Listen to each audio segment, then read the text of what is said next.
सदा निरस्तपूर्वकं सत्यं परं धीमहि सत्यं परं धीमहि धर्माप्रोचितकैतवोऽत्र परमो निर्मत्सराणां सतां वेद्यो वास्तवमत्र वस्तु शिवदं तापत्रयन्मूलनं श्रीमद्भागवते महामुनिकृते किं वै परिरेश्वरा सत्योरुद्यवरुद्यत्र पृथिवी शुश्रुभिर्दक्षिणात् निगमकल्पतरुर्गलितफलं शुकमुखवदामृतसंयुतं पिबत भागवतं रसमालयं मुहुरसिका भुवि भाविका श्री कृष्ण भगवान की जय।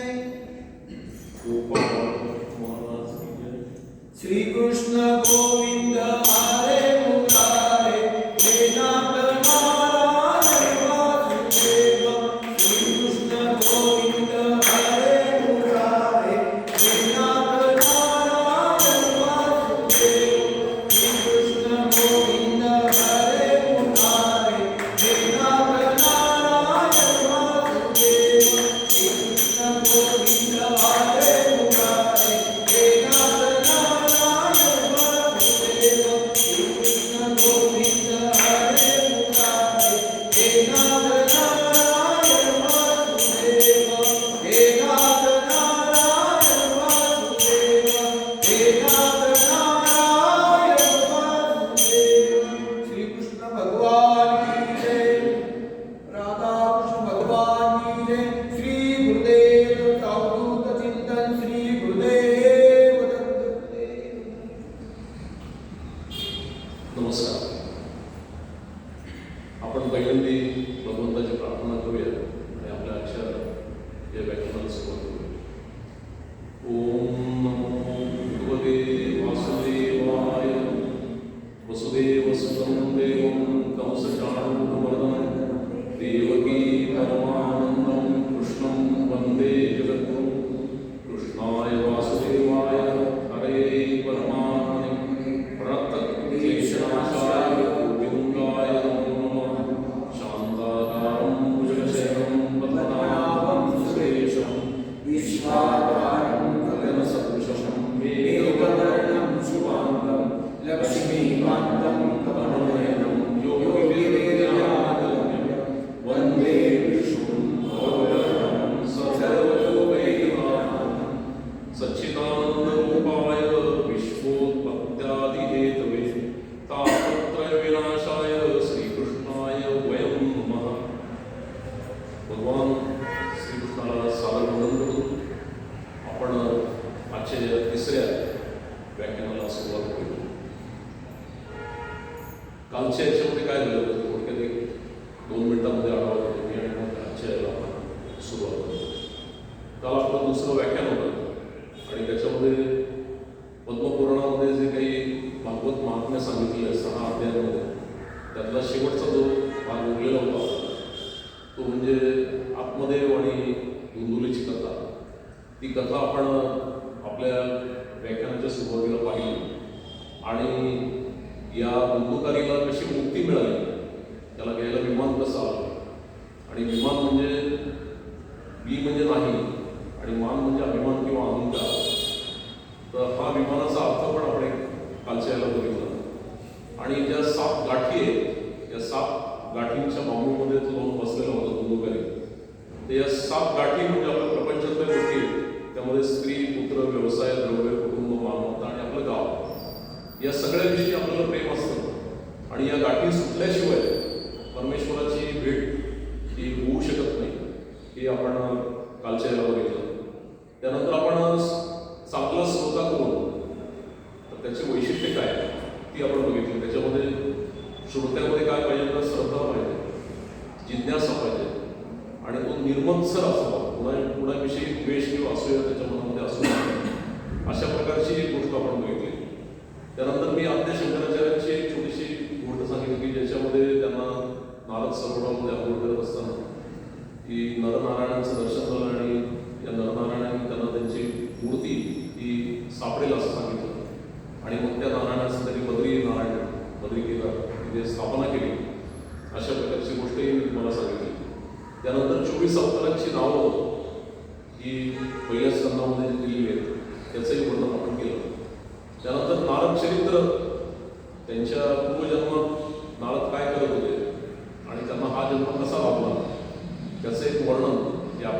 बघितलं आणि सर्वात शेवटी आपण जे काही भागवत आहे ते फ्लॅशबॅक पद्धतीने कसं सांगितलेलं आहे. त्याच्यामध्ये कृष्ण परत द्वारकेला निघालेला आहे आणि कुंती माता त्यांना आडवी येते आणि थांबायला सांगते आणि ती अशी विनंती करते की मला नेहमी आयुष्यामध्ये संकट येतील असं वरदान दे. त्याचं अर्थ किंवा महत्त्वही आपण बघितलं की जे 26 श्लोकांचं वंदन केलेलं आहे त्यांनी कुंती मातेने, ते सांख्ययोगामध्ये 26 श्लोक आहेत, ते आपण कालच्या याला बघितलं होतं. त्यानंतर आपण भीष्माचार्यांची गोष्ट पण बघितली. शरपंजरी भीष्माचार्य पडलेले आहेत, त्यांना भेटायला सगळे गेले आणि त्यानंतर त्यांनी युधिष्ठिराला सगळा जो उपदेश आहे, राजधर्म कसा असावा, स्त्री धर्म कसा असावा, धर्म कसा असावा, याचे जे उपदेश केले आणि विष्णू सहस्त्रनामाचा जो उपदेश केला त्याच्याविषयी आपण काल शेवटी पाहिलं.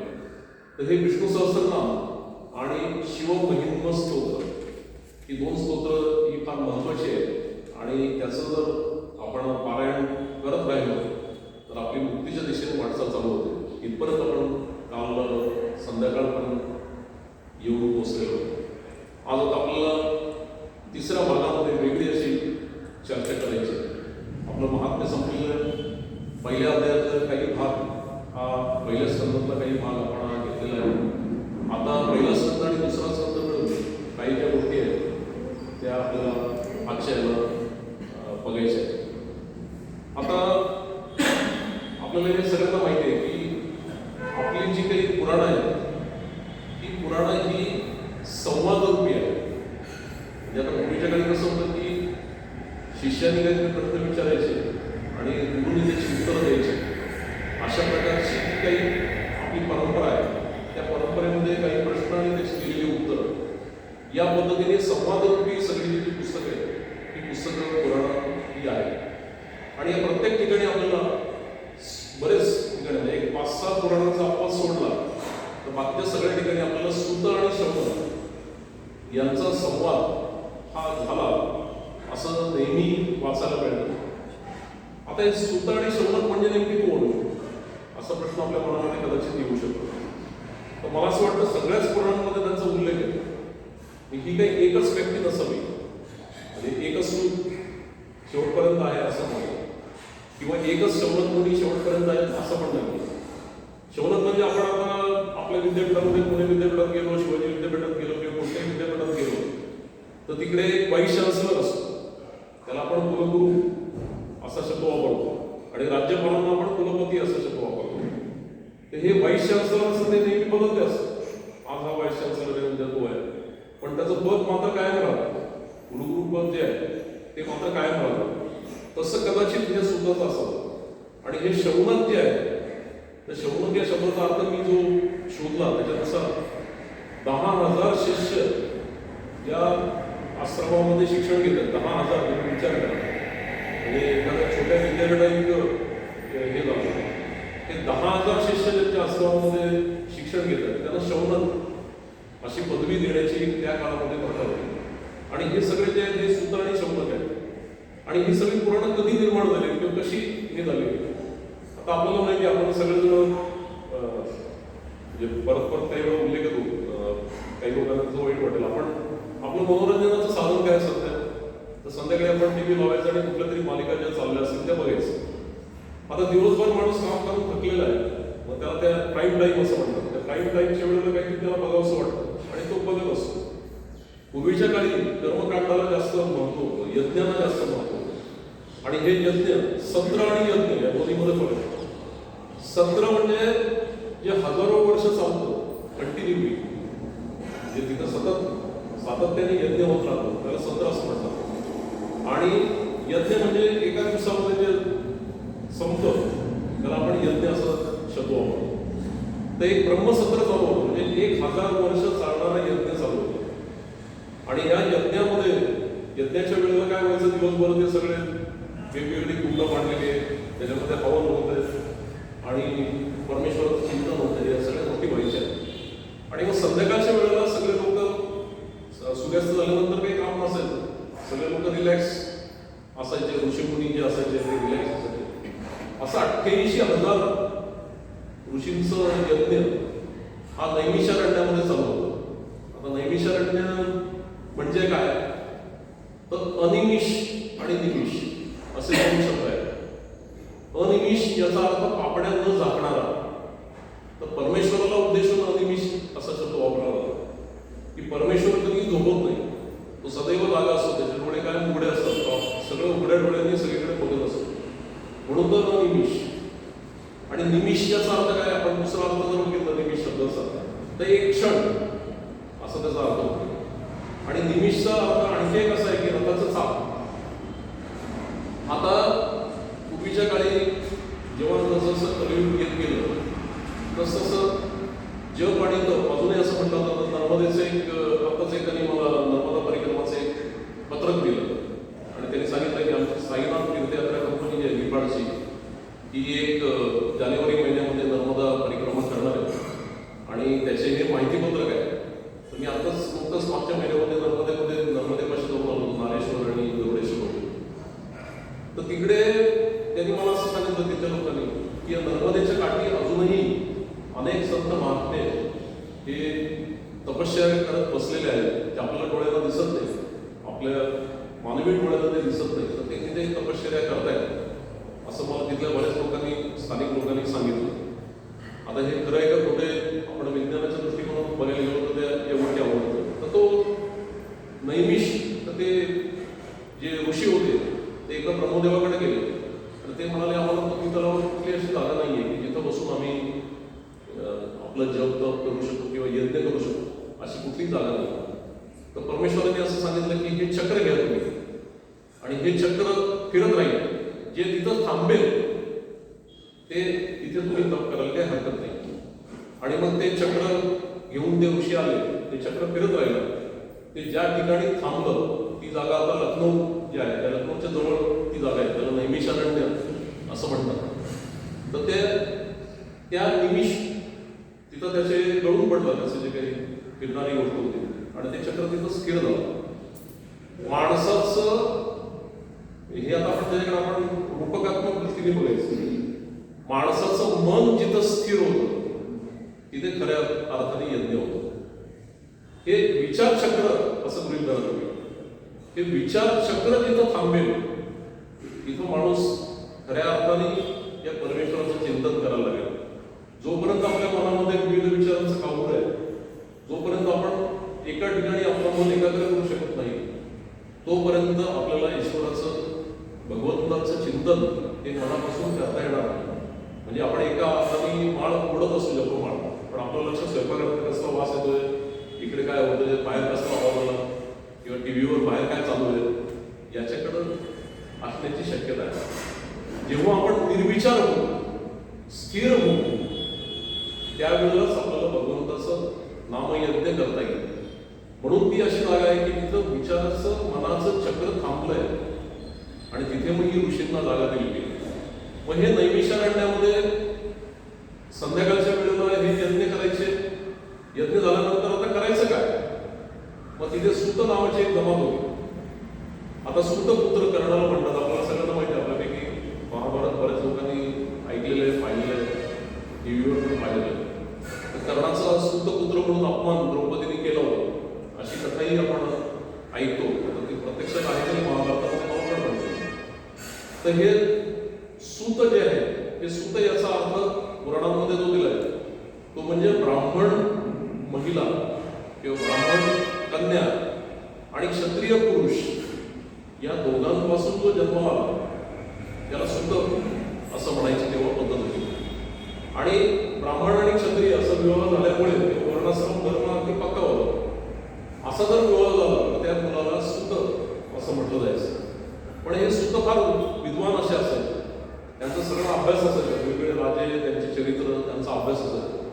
आणि त्यांचं काम काय होतं? मग जिथे यज्ञ चालेल तिथं ते जायचे आणि संध्याकाळच्या वेळेला त्यांचं यज्ञ कर्म संपलं, सगळे जरा थोडेसे विश्रांतीच्या मूडमध्ये आले की त्यांना मग वेगवेगळ्या कथा सांगायच्या, पुराण कथा सांगायच्या. आणि यातनं या पुराणांचा जन्म आला. मग प्रत्येक ठिकाणी आपल्याला असं दिसतं की सुतमुनी काहीतरी सांगतायत आणि शौनक त्यांना प्रश्न विचारतायत आणि त्याच्या उत्तराच्या रूपामध्ये ही सगळी पुराणं जी आहेत ही पुराणं अस्तित्वामध्ये आलेली आहेत.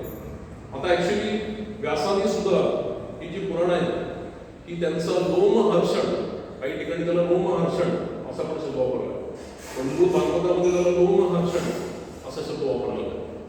तर त्याचा अर्थ काय की जो पुराण अशा पद्धतीने सांगतो की आपल्या अंगावर रोमांच उभे राहिले पाहिजे, म्हणून तो रोमहर्षण, रोमांचं हर्षण करणारा, रोमांनाही सुखवणारा तो रोमहर्षण. आता हा रोमहर्षण एकदा पुराण सांगत असतो आणि सगळे लोक बसलेले असतात, ऐकत असतात. त्यावेळेला बलराम, श्रीकृष्णाचा मोठा भाऊ, मोठे बंधू, कारण रामावतारामध्ये शेषाने लक्ष्मणाचा अवतार धारण केला आणि विष्णूने प्रभू रामचंद्रांचा अवतार धारण केला आणि लक्ष्मणाला 14 वर्ष प्रभू रामचंद्रांबरोबर वनवासात जावं लागलं आणि त्यांनी निद्रादेवीकडनं असं एक वरदान मागून घेतलं की 14 वर्षात मला झोप नाही आली पाहिजे, 14 वर्ष मी जागा राहील आणि 14 वर्ष मी माझ्या बंधूचं संरक्षण करेन. अशा प्रकारचं वरदान त्यांनी निद्रादेवीकडनं मागून घेतलं आणि या शेषाने म्हणजे लक्ष्मणाने रामाची खूप सेवा या सगळ्या वनवासाच्या काळात आणि नंतरही ही सातत्याने केलेली आहे.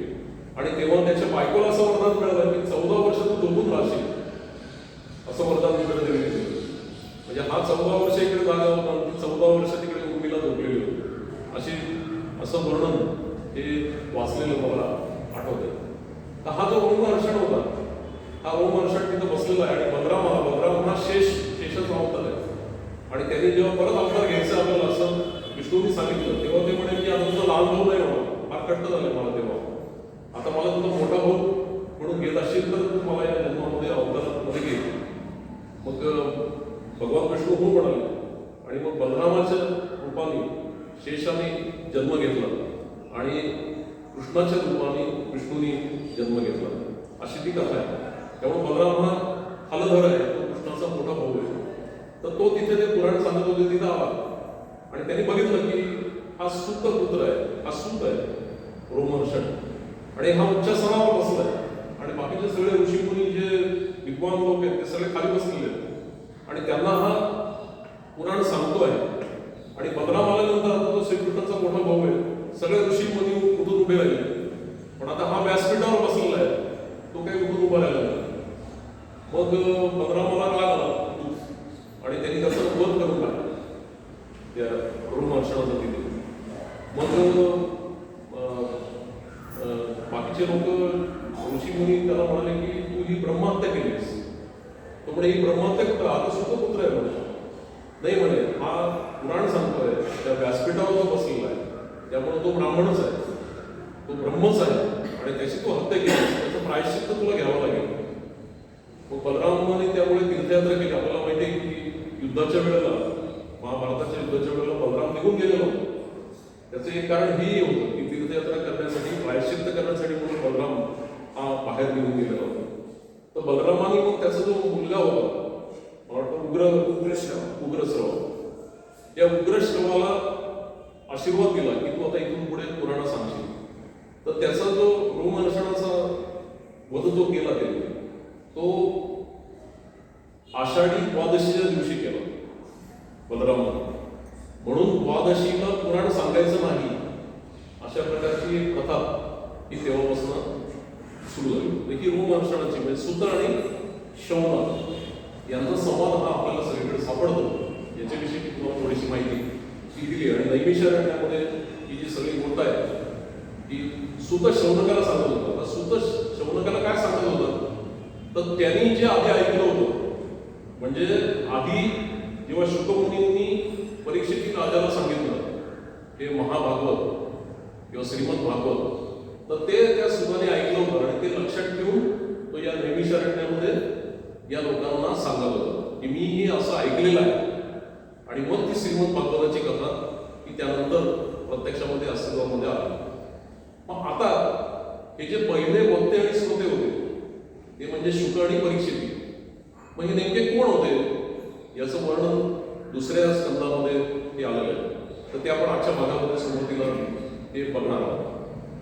हा परीक्षित राजा नेमका कोण होता, परत एकदा फ्लॅशबॅकमध्ये आपण जातो. बऱ्याच ठिकाणी भागवतामध्ये आपल्याला असं आढळतं की पुढे कुठेतरी वेगळा संदर्भ आहे आणि परत मागचा संदर्भ त्याला काहीतरी जोडलेला आहे असं ते, कारण हा संवाद आहे शेवटी. आणि संवाद म्हटल्यानंतर या गोष्टी होणारच, मागचं कधीतरी आठवलं ते परत सांगितलं असं होणारच. आपण त्यातल्या प्रयत्न हा करतो. आता हा परीक्षित कोण आहे? तर युद्ध सगळं संपलेलं आहे. काल मी ज्या परिस्थितीचं वर्णन केलं होतं भीष्माच्या याचं शरपंजरी पडल्याचं, तेच वर्णन थोडंसं परत एकदा आपल्याला करावं लागतं. भीष्म शरपंजरी पडलेले आहेत. दुर्योधन हा त्याच्या जखमांनी विवळ होऊन पडला, त्याचे मरण आता येऊन पोचलेलं आहे. बाकी सगळे सैनिक गेलेले आहेत. अश्वत्थामा फक्त वाचलाय. आणि हा अश्वत्थामा म्हणतो की आपल्याला जे काही दुःख झालं, आपलं सगळं सैन्य मेलं, त्याचे वडीलही गेलेले आहेत, द्रोणाचार्यही गेलेले आहेत, खूप दुःख झालं आपल्याला. मग आपण असं करूया, या पांडवांचा वध करून टाकू. आता ऍक्च्युली त्यावेळेला सूर्यास्त झाल्यानंतर युद्ध संपवायचं असं धर्मशास्त्र होतं. सूर्यास्तानंतर कोणतंही युद्ध करायचं नाही. सगळे लोक आपापल्या रवट्यांमध्ये जायचे, विश्रांती घ्यायची. दुसऱ्या दिवशी सूर्योदय झाला की मग लढाया करायच्या. आताच्या सारखं नव्हतं. आताच्या लढाया रात्रीच्या वेळेला होतं. रात्रीच जाऊन तिकडे स्ट्राईक होतो, अचानक केलेला हल्ला होतो. त्यावेळेला मात्र दिवसा ढवळ्या लढाया करण्याची पद्धत होती. तर सर्जिकल स्ट्राईक हे काही तेव्हा नव्हते प्रथा. तर मला असं वाटतं हा पहिला सर्जिकल स्ट्राईक करणारा हा अश्वत्थामा हा असेल असं आपण म्हणूया. अश्वत्थाम्याला असं वाटलं की या पांडवांचा आपण रात्री जाऊन वध करून टाकू, त्यांची हत्या करू, असं अश्वत्थाम्याला वाटलं. आणि मग तो तलवार घेऊन निघाला. आता इकडे भगवान श्रीकृष्ण ज्याचा पाठीराखा आहे, त्याची हत्या करणे ही सोपी गोष्ट नाहीये. भगवान श्रीकृष्णांच्या लक्षात आलं की काहीतरी वाईट होणार आहे आज, म्हणून त्यांनी सर्व पांडवांना रात्री झोपेतनं जागा केलं. आणि त्यांना म्हणाला की आपण जरा गंगा किनारी जाऊन गप्पा मारूया. आता पांडव श्रीकृष्णाची आज्ञा मागणारे होते. ते म्हणाले ठीक आहे, तू म्हणतोस म्हणजे काहीतरी आहे त्याला अर्थ, आपण जाऊया तिकडे, गंगा किनारी जाऊया आपण, असं पांडव म्हणाले. मग त्यांनी त्याची मुलंही उठवायचा प्रयत्न केला. 5 पांडवांची जी मुलं होती तीही उठवायचा प्रयत्न केला, पण ही मुलं काही उठली नाही. आताही माहिती आपल्याला, आपण आपल्या मुलांना कधी सांगायला गेलो जोपर्यंत लवकर उठा तर ते आपल्याला म्हणतात झोपू द्या बाबा जरा थोड्या वेळा, एवढी काय करायची, मला कुठं कामात जायचं असं ते म्हणू शकतात. तर ते पांडवांची मुलंही म्हणाले की नाही नाही मामा झोप आलेली, आम्ही काही येणार नाही तुमच्याबरोबर, तुम्हाला काय गंगा किनारी रात्री जाऊन काय फेरफटका मारायचा तो मारा नाही, आम्ही काही येत नाही, असं म्हणून ते तिथं झोपून राहिले. कृष्ण 5 पांडवांना घेऊन. आता शेवटी ज्याचं त्याचं प्रारब्ध, आपण प्रारब्ध शिकतो परवाच्या दिवशी. आपण क्रियामान कर्म, प्रारब्ध आणि संचित कर्म याच्या व्याख्या त्या आपण पहिल्याच दिवशी केलेल्या आहेत. तर त्यांचं प्रारब्ध ते असेल कदाचित. तर कृष्ण आणि पांडव गेले तिकडे गंगा किनारी आणि अश्वत्थामा त्या पांडवांच्या शिबिरामध्ये घुसला आणि त्याला ती 5 मुलं दिसली. पांडव काही दिसले नाही. त्यांनी 5ही मुलांची शिरं जी होती ती आपल्या खडगाने तोडून टाकली आणि तो निघून गेला. आणि त्याने अगदी जोरात जाऊन दुर्योधनाला सांगितलं, म्हणजे मी सूड घेतला. त्यामुळे दुर्योधन म्हणाला काय केलं? तर म्हणे मी 5ही पांडवांची मुलं मारून टाकली, ते काही मला सापडले नाही, तर त्यांनाही मी मारलं. तर बघा दुर्योधन सगळं वाईट आहे, त्याचं चरित्र सगळं वाईट आहे, आपल्याला सगळं दिसतं, खूप क्रूर असा माणूस आहे. पण त्याला सुद्धा वाईट वाटलं की अश्वत्थाम्याने झोपेतल्या निरपराध मुलांना मारलं. एवढे युद्धात मारलं असतं तर चाललं असतं, पण हे जे तू कृत्य केलंस हे अधर्माचं कृत्य आहे असं दुर्योधन अश्वत्थाम्याला सांगतोय. आणि त्याची शिक्षा, त्याची फळं तुला भोगावी लागतील असे दुर्योधन त्याला सांगतोय. आणि मग दुर्योधनाने प्राण त्याचे ते सोडून दिलेले. आता हा अश्वत्थाम्याने मारलं. पांडव आता परत आले, गंगा तीरावर परत आले आणि आपल्या शिबिरात आल्यावर त्यांच्या असं लक्षात आलं की द्रौपदीने इकडे डाव फोडलेला आहे आणि 5ही मुलं ही त्यांची मृत झालेली आहे. हे लक्षात आल्यानंतर हे काम कुणाचं आहे हे 2 मिनिटांमध्ये परमात्म्याने जाणलं. हे अश्वत्थाम्याने केलं पाहिजे. अर्जुनाला तो म्हणला रथ जोड, आपण त्याला शोधायला जाऊ. आणि मग अर्जुन आणि भगवान श्रीकृष्ण या अश्वत्थाम्याच्या शोधामध्ये निघाले. त्यांनी त्या अश्वत्थाम्याला शोधून काढलं, त्याच्याशी युद्ध केलं आणि युद्ध करून त्याच्या मुसक्या बांधल्या. त्याला हरवलं युद्धामध्ये, त्याच्या मुसक्या बांधल्या आणि त्याला ऍक्च्युली ते मारू शकले असते. पण अर्जुनाने असा विचार केला की जिचा अपराध त्याने केलाय त्याच्या पुढे देऊन याला शिक्षा केली पाहिजे असं अर्जुनाला वाटलं. आणि आपला हा गुरुपुत्र आहे शेवटी, त्याला आपण मारायचं नाही याचा 3दा विचार केला पाहिजे. म्हणून तो त्याला घेऊन मुसक्या बांधून घेऊन द्रौपदीच्या समोर आणला आता बघा किती उदात्त असं हे सगळं काव्य आहे महाभारतमध्ये किंवा भागवतामध्ये ही गोष्ट आलेलीच आहे. तर यांना आणल्यानंतर अश्वत्थामाला आणल्यानंतर द्रौपदी धावत आली आणि ती म्हणाली की याला सोडून द्या. निर्वैर निर्मत्सर त्याचं हे उदाहरण आहे. यांनी माझा अपराध केला, माझी मुलं मारली, हे ठीक आहे म्हणे, पण मला याला मारायचं नाहीये, कारण हा शेवटी तुमच्या गुरूंचा पुत्र आहे, हा ब्राह्मण आहे आणि याला मारता कामा नये असं द्रौपदी सांगते. मला म्हणे दुःख माहिती आहे. आता द्रोणाचार्य ते गेलेले, अश्वत्थामाला जर मारलं तर त्याच्या आईला गौतमीला किती राग येईल म्हणे, तिला कशा भावना येतील. माझी मुलं गेल्यानंतर मला कळलं मुलं गेल्यानंतर काय होतं ते. त्यामुळे तुम्ही कृपा करून याला मारू नका, याला सोडून द्या असं द्रौपदी सांगते. तेव्हा भीम असो, भीम हा प्रचंड संतापी आपल्याला माहिती आहे. 100च्या 100 कौरव एकटे भीमाने मारलेले आहेत महाभारतात, हे मी तुम्हाला परवाच सांगितलं. तर हा भीम चिडतो, तो म्हणतो हा आयता आपल्या हातामध्ये आलाय, याला मारल्याशिवाय आपल्याला पर्याय नाही, याला आपण मारून टाकूया असं भीम म्हणतो. मग कृष्ण म्हणतो की नाही, हा गुरुपुत्र आहे, याला मारणं योग्य नाहीये. युधिष्ठिर पण म्हणतो की याला मारणं योग्य नाहीये. अर्जुनही म्हणत असतो की याला मारणं योग्य नाहीये. तेव्हा भीम सांगतो की मनुस्मृतीमध्ये असं म्हटलेलं आहे की जो माणूस अपराधी आहे तो ब्राह्मण पुत्र असला तरी त्याला मारायला काही हरकत नाही. याने अपराध केलेला आहे, याने अक्षम्य गुन्हा केलेला आहे, त्यामुळे त्याला मारायला काही हरकत नाही. पण तरी सुद्धा द्रौपदी म्हणते की नाही, मला त्या आईचं दुःख बघवणार नाही, त्याला तू सोडून दे. मग कृष्ण म्हणतो आपण यातला एक मधला मार्ग काढू. मग हा मधला मार्ग काय काढायचा, तर हा जो अश्वत्थामा आहे हा द्रोणाचार्यांचा पुत्र आहे, आपल्याला माहिती आहे. त्यांना लवकर पुत्र संतती झाली नाही, म्हणून त्यांनी भगवान शंकराची आराधना केली. आणि भगवान शंकराची आराधना केल्यानंतर त्यांच्या कृपेने त्यांना हा अश्वत्थामा नावाचा पुत्र झाला.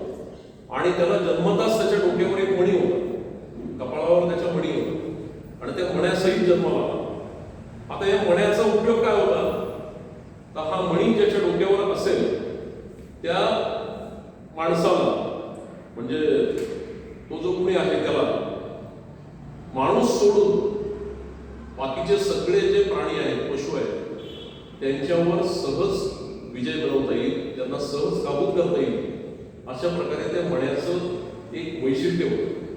तर हा मणी त्याच्या डोक्यावर आहे, कपाळावर आहे. तर कृष्ण असं म्हणतो की हा मणी काढून घ्या आणि याला अपमान करून याचा हकलून द्यायचे, कारण ब्राह्मणांचा अपमान करणं म्हणजे त्याला त्याचा वध केल्यासारखंच आहे असं शास्त्र सांगतं, असं भगवान श्रीकृष्ण म्हणतात. आणि मग अर्जुन त्याच्या डोक्यावरचा मणी काढून घेतो आणि त्याला हकलून देतो.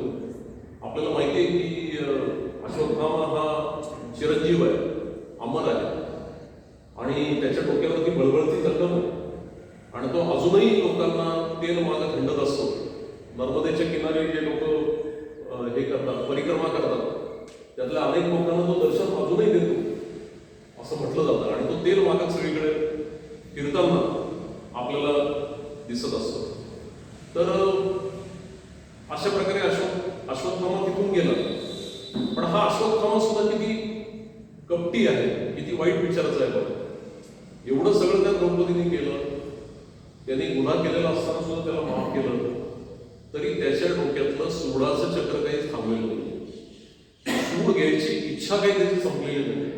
आपण या पांडवांचा सूड काही करून घेतलाच पाहिजे, यांचा वंश नष्ट केला पाहिजे. आता फक्त एकमेव अभिमन्यू तर युद्धामध्ये मारला गेलाय चक्रव्यूहामध्ये, त्याची पत्नी जे उत्तरा, तिच्या पोटामध्ये गर्भ वाढतो आहे हे अश्वत्थामाला माहिती आहे. आणि तो म्हणे हा गर्भच आपण मारून टाकू, म्हणजे पांडव निर्वंश होतील, त्यांच्या कोणामध्ये कोणीही शिल्लक राहणार नाही. अशा प्रकारची एक गोष्ट त्याच्या मनामध्ये येते. आणि मग तो ज्या शस्त्राचा वापर केला तर त्याला रोखणं फार अवघड आहे, ते म्हणजे ब्रह्मास्त्र. ते ब्रह्मास्त्र तिच्या गर्भावर सोडतो, म्हणजे अजून ज्याचा जन्म व्हायचा आहे त्याच्यावर तो ते ब्रह्मास्त्र सोडतो. ते ब्रह्मास्त्र सोडल्यानंतर या उत्तरेला अत्यंत दाह व्हायला लागतो, अंगाचा सगळं दाह व्हायला लागतो, ती अत्यंत कासावीस होते. आणि तिच्या लक्षात येतं की काहीतरी आपल्या दिशेने येत आहे, तिला काय येत आहे हे कळत नाही, पण काहीतरी आपल्या दिशेने येत आहे.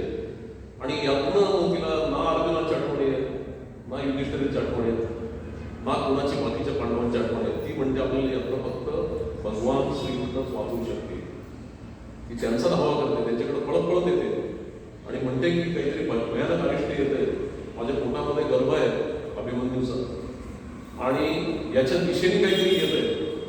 तर भगवान श्रीकृष्ण ऍक्च्युली हे धर्मामध्ये बसत नाही, पण भगवान श्रीकृष्णांच्या आयुष्यामध्ये अशा काही घटना आहेत की ज्या धर्मात बसत नसल्या तरी त्यांनी केलेल्या आहेत. कारण ते पूर्ण पुरुष भगवान आहे, पूर्ण पुरुषोत्तम आहेत. त्यांनी काहीही केलं तरी ते निषिद्ध नाही. भगवान श्रीकृष्णाला काहीच निषिद्ध नाही. आणि हेच भगवान श्रीकृष्ण नंतर एका प्रसंगामध्ये म्हणतात की मी जर खोटं बोललो नसेल आयुष्यात, मी कोणाला फसवलं नसेल तर हे अमुक अमुक घडेल, असं नंतर एकदा ते म्हणतात.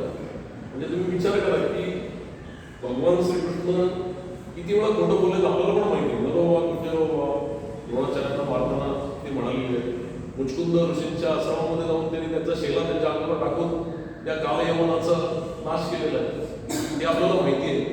या सगळ्या गोष्टी त्यांनी केलेल्या असल्या तरी सुद्धा कृष्ण जो आहे हा पूर्ण पुरुषोत्तम भगवान आहे.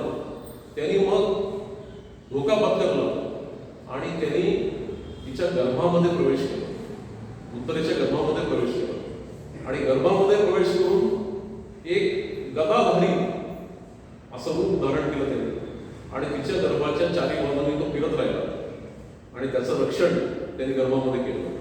त्यानंतर सुदर्शन चक्र सोडलं आणि ते जे ब्रह्मास्त्र होतं त्या ब्रह्मास्त्राला त्यांनी निष्प्रभ करून टाकलं. म्हणजे या परीक्षितीचं त्यांनी गर्भातच रक्षण केलं.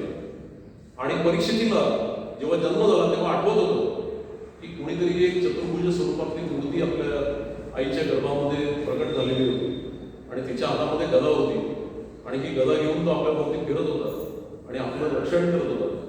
हा चतुर्भुज परमेश्वर कोण आहे याचा शोध तो सतत घेत राहायचा, याची परीक्षा तो सतत करत राहायचा. म्हणून त्याचं नाव परीक्षिती असं ठेवलं गेलं. तर हा परीक्षिती हा अतिशय काय त्याला म्हणू आपण शूर असा राजा होता. आता पांडवांचं ते नंतर भागवतामध्ये नेमकं ते नंतर आलेलं. पांडव याच्यात गेले, स्वर्गारोहण केलं त्यांनी, हे नंतर आलेलं आहे. पण पांडवांच्या नंतर राज्य कुणाला मिळालं ते परीक्षितीला मिळालं. कारण तो एकुलता एक अभिमन्यूचा मुलगा वंशज हा शिल्लक राहिलेला होता. हा परीक्षिती अत्यंत शूर होता. त्याच्यामध्ये सगळे पांडवांचे गुण तर होतेच आणि भगवान श्रीकृष्णांची कृपा त्याच्यावर गर्भात असताना झालेली होती, त्यामुळे काही प्रश्नच नव्हता. या परीक्षिती राजाने संपूर्ण पृथ्वीचं राज्य जिंकलं. अश्वमेध यज्ञ केले, 3 अश्वमेध यज्ञ केले. आता हे सुद्धा रूपकात्मक यांनी आपण बघितलं पाहिजे. अश्वमेध यज्ञामध्ये आपल्याला माहिती आहे भगवान प्रभू रामचंद्रांच्या ह्याच्यात सुद्धा अश्वमेध यज्ञाचा उल्लेख आहे आणि अश्वमेध यज्ञाचा घोडा लव आणि कुश अडवतात आणि युद्ध करतात. हे आपण सर्वांना माहिती आहे किंवा सर्वांनी ऐकलेलं आहे. तर अश्वमेध यज्ञामध्ये घोडा सोडला जातो आणि जो घोडा अडवेल त्याच्याशी युद्ध करून त्याला जिंकलं जातं आणि सर्व जिंकत मग तो अश्वमेध यज्ञ जो असतो तो पूर्ण होत असतो.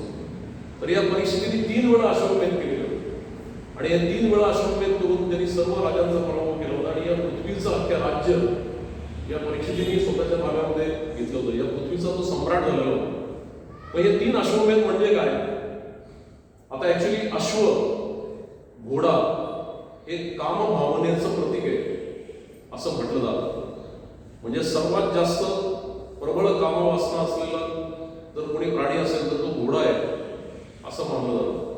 तर हा घोडा मोकळा सोडायचा म्हणजे आपल्या वासना मोकळ्या सोडायच्या आणि या वासनेला जो अडवेल त्याच्याशी युद्ध करायचं, अशी जी संकल्पना मुळातली ही अश्वमेध यज्ञाची आहे. म्हणून तो घोडा सोडण्याची प्रथा ही त्यावेळेला होती. आता त्यांनी 3 अश्वमेध यज्ञ केले म्हणजे काय केलं तर आपल्या शरीरामध्ये जे काही वासना असतात त्यातल्या 3 प्रकारच्या वासना त्यांनी 3 अश्वमेध यज्ञ करून मारलेल्या होत्या परीक्षेत. पहिली जी आहे इंद्रियांची वासना, दुसरी जी आहे त्या शरीराच्या वासना आणि तिसऱ्या आहेत त्या मनाच्या वासना. म्हणजे इंद्रियगत, शरीरगत आणि मनोगत अशा 3 प्रकारच्या वासनांचा नाश हे 3 अश्वमेध यज्ञ करून त्यांनी केला होता. आणि तो 4था अश्वमेध यज्ञ करणार होता, पण तो 4था अश्वमेध आहे बुद्धिगत वासनांचा नाश करणार होता. आपल्या बुद्धीमध्ये जर काही ही गोष्ट सोपी नाही आहे.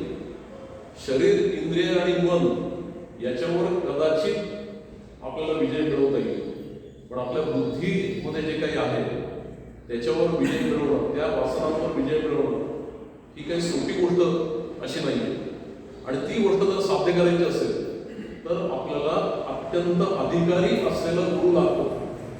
या गुरुनी आपल्याला मंत्र द्यावा लागतो. या गुरुनी आपल्याला शक्तिपात योग किंवा कुठल्या दुसऱ्या योगाच्या माध्यमातून आपला उद्धार करावा लागतो. तरच आपल्या मनोगत या ज्या वासना, बुद्धिगत वासना ज्या आहेत, या बुद्धिगत वासनांचा नाश हा होऊ शकतो. हे कुणाच्या हातनं घडायचं होतं? ते शुकाचार्यांच्या हस्ते घडायचं होतं. आणि म्हणून याचे 3 अश्वमेध झाले आणि 4था अश्वमेध यांनी अजून त्याला करायचं होतं. असं आपण याच्याकडे एक रूपक म्हणून या सगळ्या गोष्टीकडे बघायचं आहे. आता परीक्षित राजाला अशी सवय होती की सगळं राज्य तर सगळं पृथ्वी तर त्यांनी जिंकलीच होती, पण अजून कुणी आपल्याला विरोध करतं का? कुठल्या राज्यामध्ये अजून दुसऱ्या कोणत्या पक्षाची सत्ता आहे का? आपण तिथं जाऊन त्याचा पराभव करू. अलीकडच्या काळामध्ये असं आहे ना, सगळीकडे माझंच राज्य आलं पाहिजे, तिकडे जाऊन आपण त्याचा पराभव करू. अशा प्रकारे त्याची घोडदौड ही कायम चालू असायची, कायम दिग्विजय करायचं.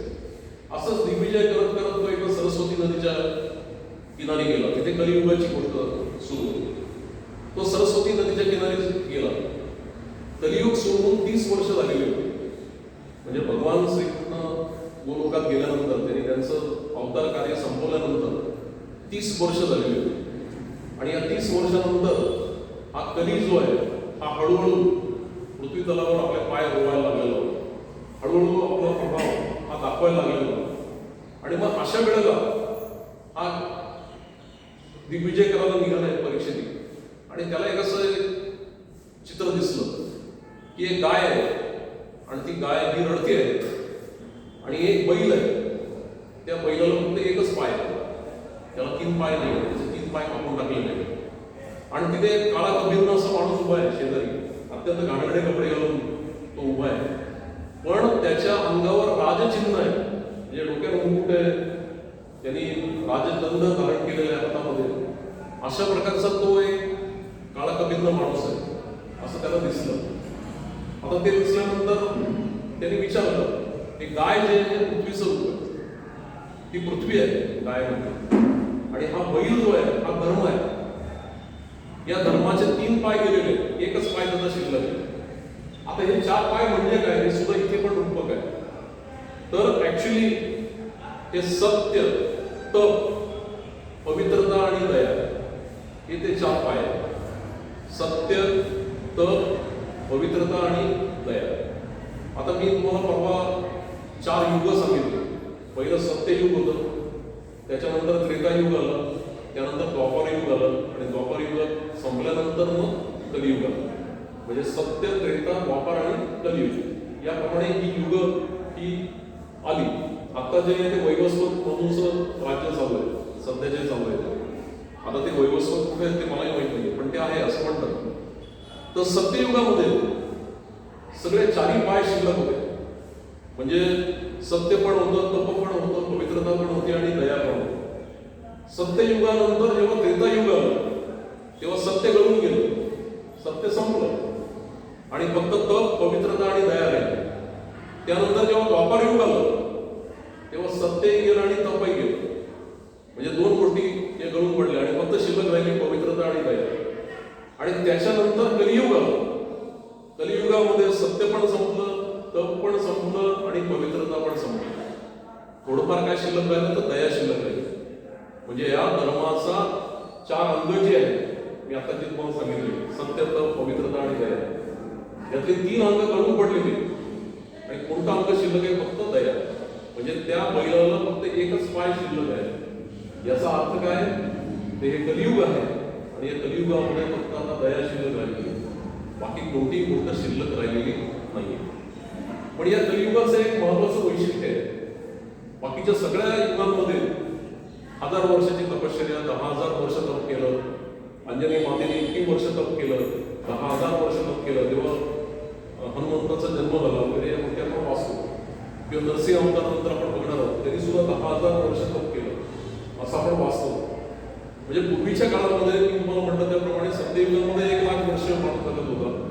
त्यानंतर त्रेतायुगामध्ये 10,000 वर्षावर आलं, द्वापर युगामध्ये 1000 वर्षांवर आलं आणि कलियुगामध्ये 100 वर्षांवर माणसाचं आयुष्यमान हे आलं. त्यामुळे आता आपल्याला 1000 वर्ष तप करणं शक्य नाही, कारण आपलं आयुष्यच नाही आहे. मग आता त्याचा सोपा मार्ग कोणता सांगितलाय? आता तुम्ही नामस्मरण करा. नामस्मरण, भगवान श्रीकृष्णांचं चिंतन, स्मरण, मनन हे जर तुम्ही केलं तर मुक्ती तुम्हाला मिळू शकते. आणि कलियुगाला हे वरदान आहे.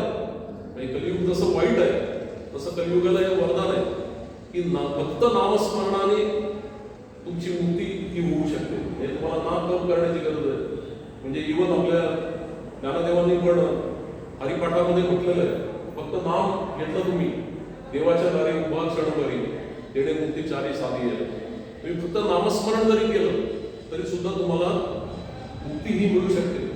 अशा प्रकारे हे कलियुगाचं हे आहे. म्हणून कलीला मारलेलं नाहीये. हा कलीच्या अंगावर तो धावून गेला परीक्षेत, आणि परीक्षेने तलवार उगारली. त्यांनी पटकन त्याची राजचिन्ह होती ती टाकून दिली खाली आणि त्यांनी पाया पडला तो, त्याच्या पायाला स्पर्श केला या परीक्षेच्या.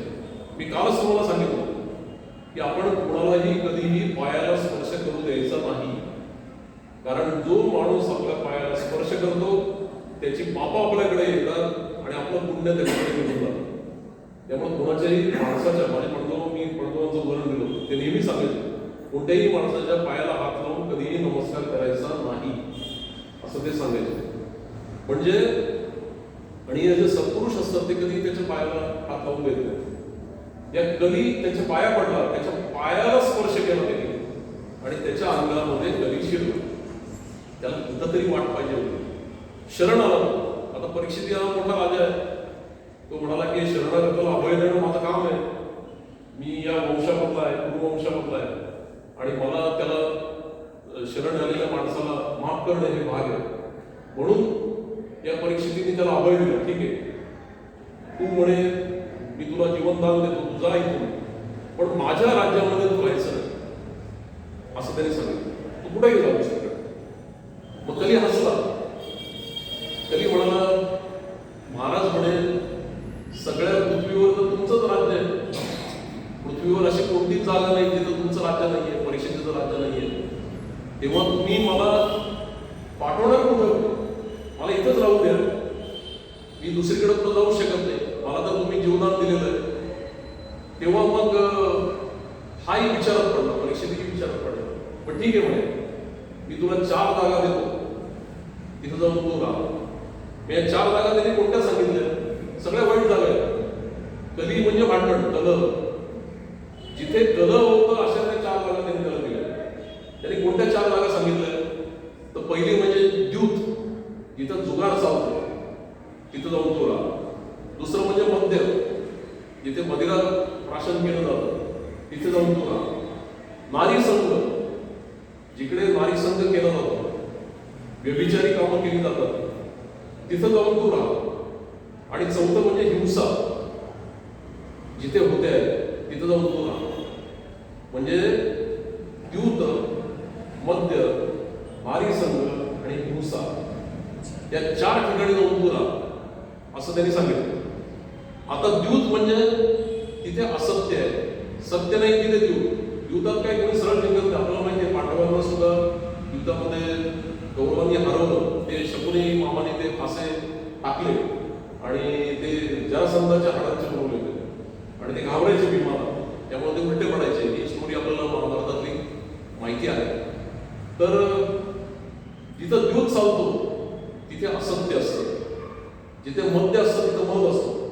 दारू पिलेला माणूस अगदी रुग्ण जरी असला, बारीक जरी असला, तरी त्याच्या अंगात 12 हत्तींचं बळ येतं आणि तो कोणाशीही मारामारी करायला, कोणालाही शिव्या द्यायला तयार होतो, कारण त्याच्या अंगामध्ये एक प्रकारचा मध येतो. मद्य पिलं की एक प्रकारचा मध येतो आणि हा मध हा घातक असतो. नारी संघ केला, परनारी संघ केला की आसक्ती येते, ही आसक्ती निर्माण करतो. आणि जिथे हिंसा असते तिथे निर्दयता असते. म्हणजे हे 4 वाईट गुण आहेत, असत्य, मद, आसक्ती आणि निर्दयता. ही 4 ठिकाणं त्यांनी कलीला राहायला दिली. मग कली म्हणाला की हो, तुम्ही तर माझी फार पाठ लावली म्हणे, या 4ही गोष्टी खूप वाईट आहेत, मी तर चांगला आहे. कली म्हणतो असं. मी तर चांगला आहे म्हणे, तुम्ही मला वाईट ठिकाणी राहायला लावताय, तर मला एखादी तरी चांगली जागा द्या ना जिथं मी राहू शकेन अशी. तर परीक्षिती म्हणलं ठीक आहे, जिथे सुवर्ण आहे तिथं तू जाऊन राहा असं त्यांनी सांगितलं. जिथे धन आहे, जिथे सोनं आहे तिथे जाऊन राहून राहा. आता गरजेपेक्षा जास्त धन मिळालं आणि ते अयोग्य कामासाठी खर्च झाला तर तिथे परत कली शिरतोच. अयोग्य मार्गाने जी संपत्ती मिळवली असेल, अयोग्य मार्गाने जी धनप्राप्ती केली असेल, योग्य मार्गाने धन मिळवायला हरकत नाही, पण अयोग्य मार्गाने जर तुम्ही धनप्राप्ती केली असेल तर तिथे कलीचा प्रभाव पडतोच.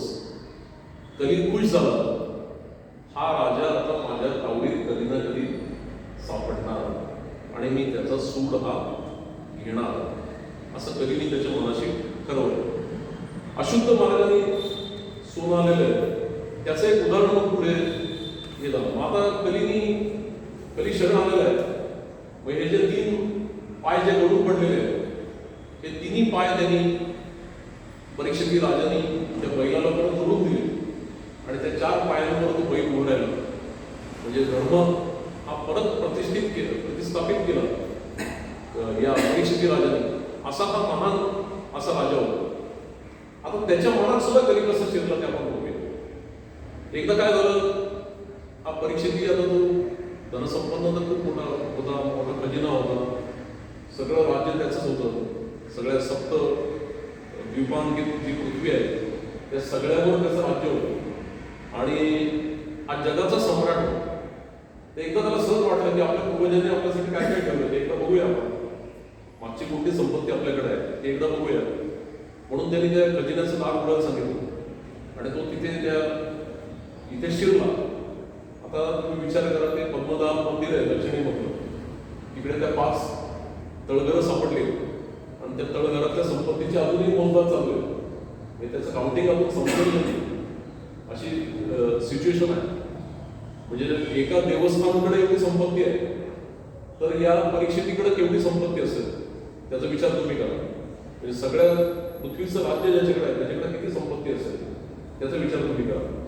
तर हा परीक्षिती तिकडे गेला आणि त्याला एक अशी कोपऱ्यामध्ये अशी एक पेटी दिसली जी बरेच दिवसात त्याच्यावर मुलं बसलेली आणि कुणी उघडलेली नाही.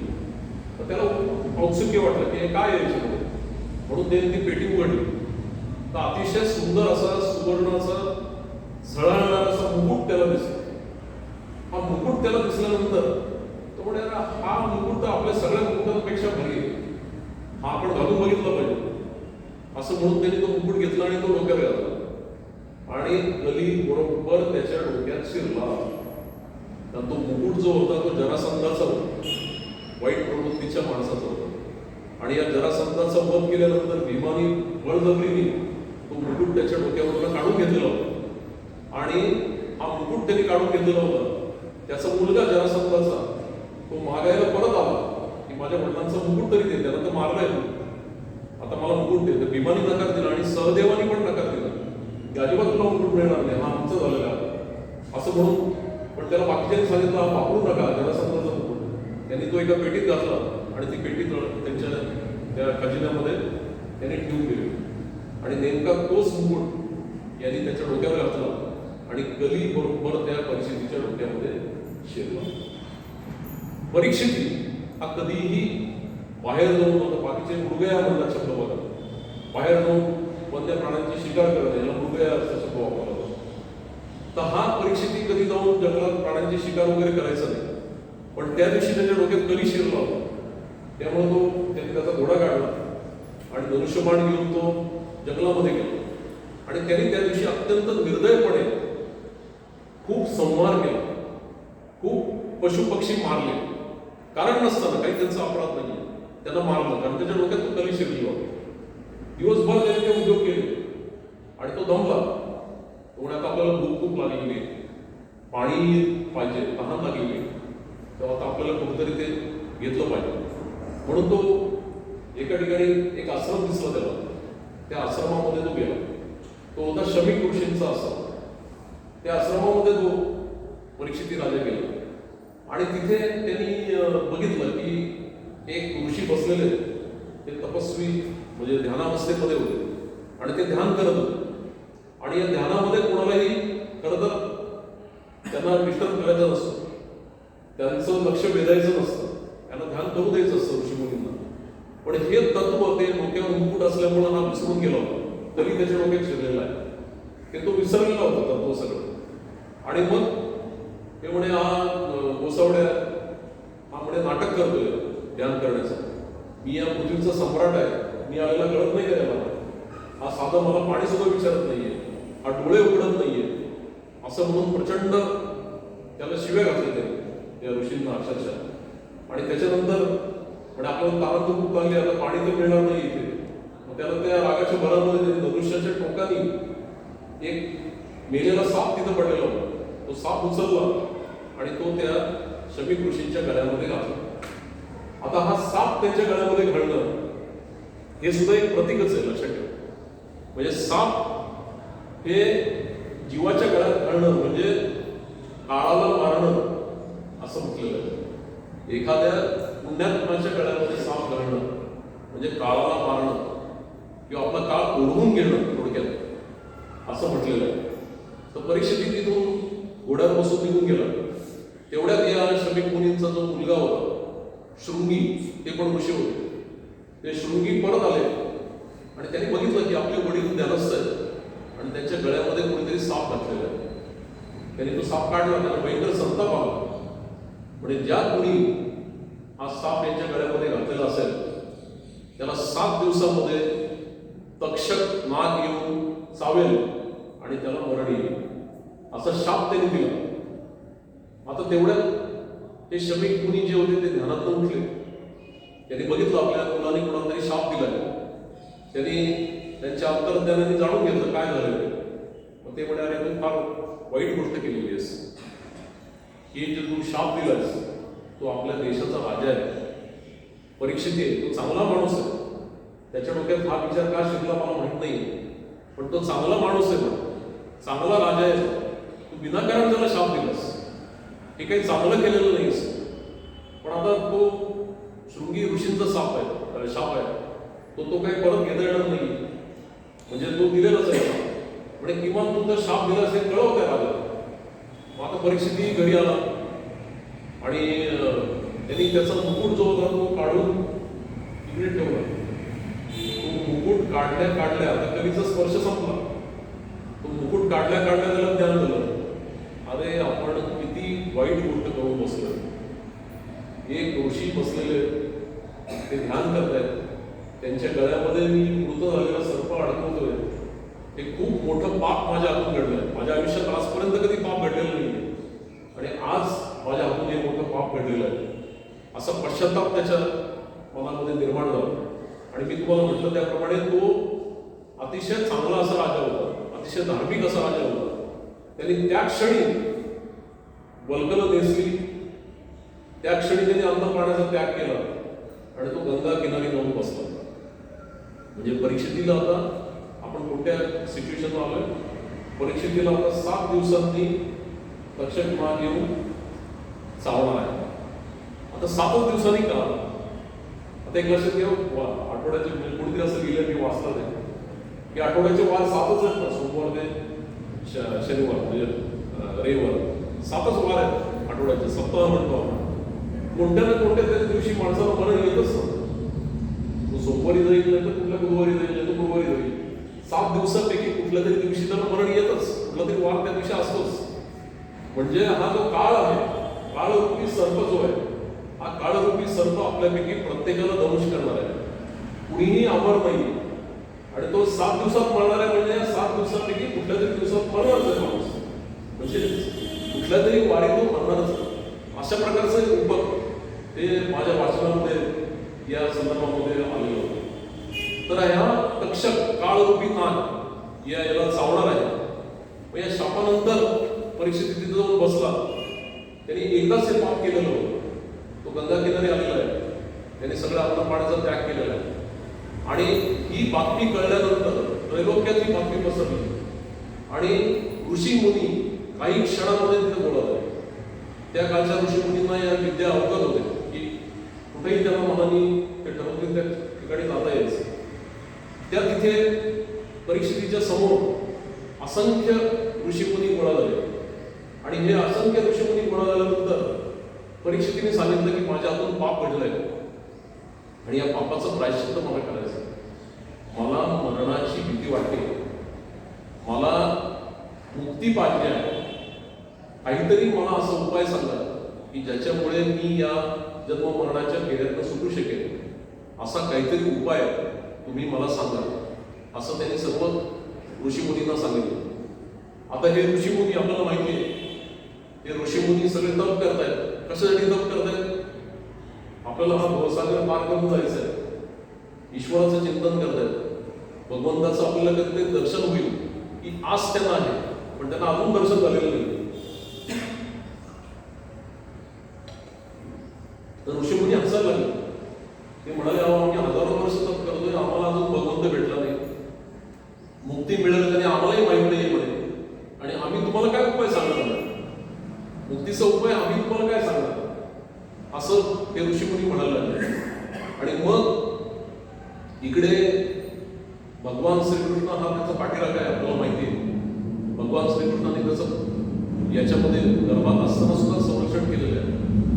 भगवान श्रीकृष्ण आता या भूतलावर नाहीये, त्यांच्या पूर्वकामध्ये निघून गेलेले, पण तरी सुद्धा ते त्या परीक्षेची, कारण भगवंत अजूनही आहेत आणि ते आपल्या भक्ताची काळजी नेहमी करत असतात. या परीक्षेचं रक्षण केलं पाहिजे असं भगवंताच्या मनामध्ये आलं. आणि मग त्यांनी शुकाचार्यांना प्रेरणा दिली की हे शुकमुनी, तुम्ही जिथे परीक्षिती आहे तिथे जा आणि त्याला भागवताचा उपदेश करा आणि मुक्ती ही त्याला मिळवून द्या, असं त्यांनी त्याला सांगितलं. मग हे जे शुकमुनी आहेत, शुकाचार्य असं ज्यांना म्हणतो आपण, हे शुकाचार्य हे त्या गंगा तीरावर अकस्मामध्ये प्रकट झाले आणि ते प्रकट झाल्यानंतर ते आता 16-17 वर्षाचे आहेत. ऍक्च्युअली त्यांच्या अंगावर कोणत्याही प्रकारचे कपडे नाही आहेत, पण ते इतके तेजस्वी आहेत आणि सगळ्या ऋषीमुनींमध्ये एवढी त्यांची प्रतिष्ठा आहे.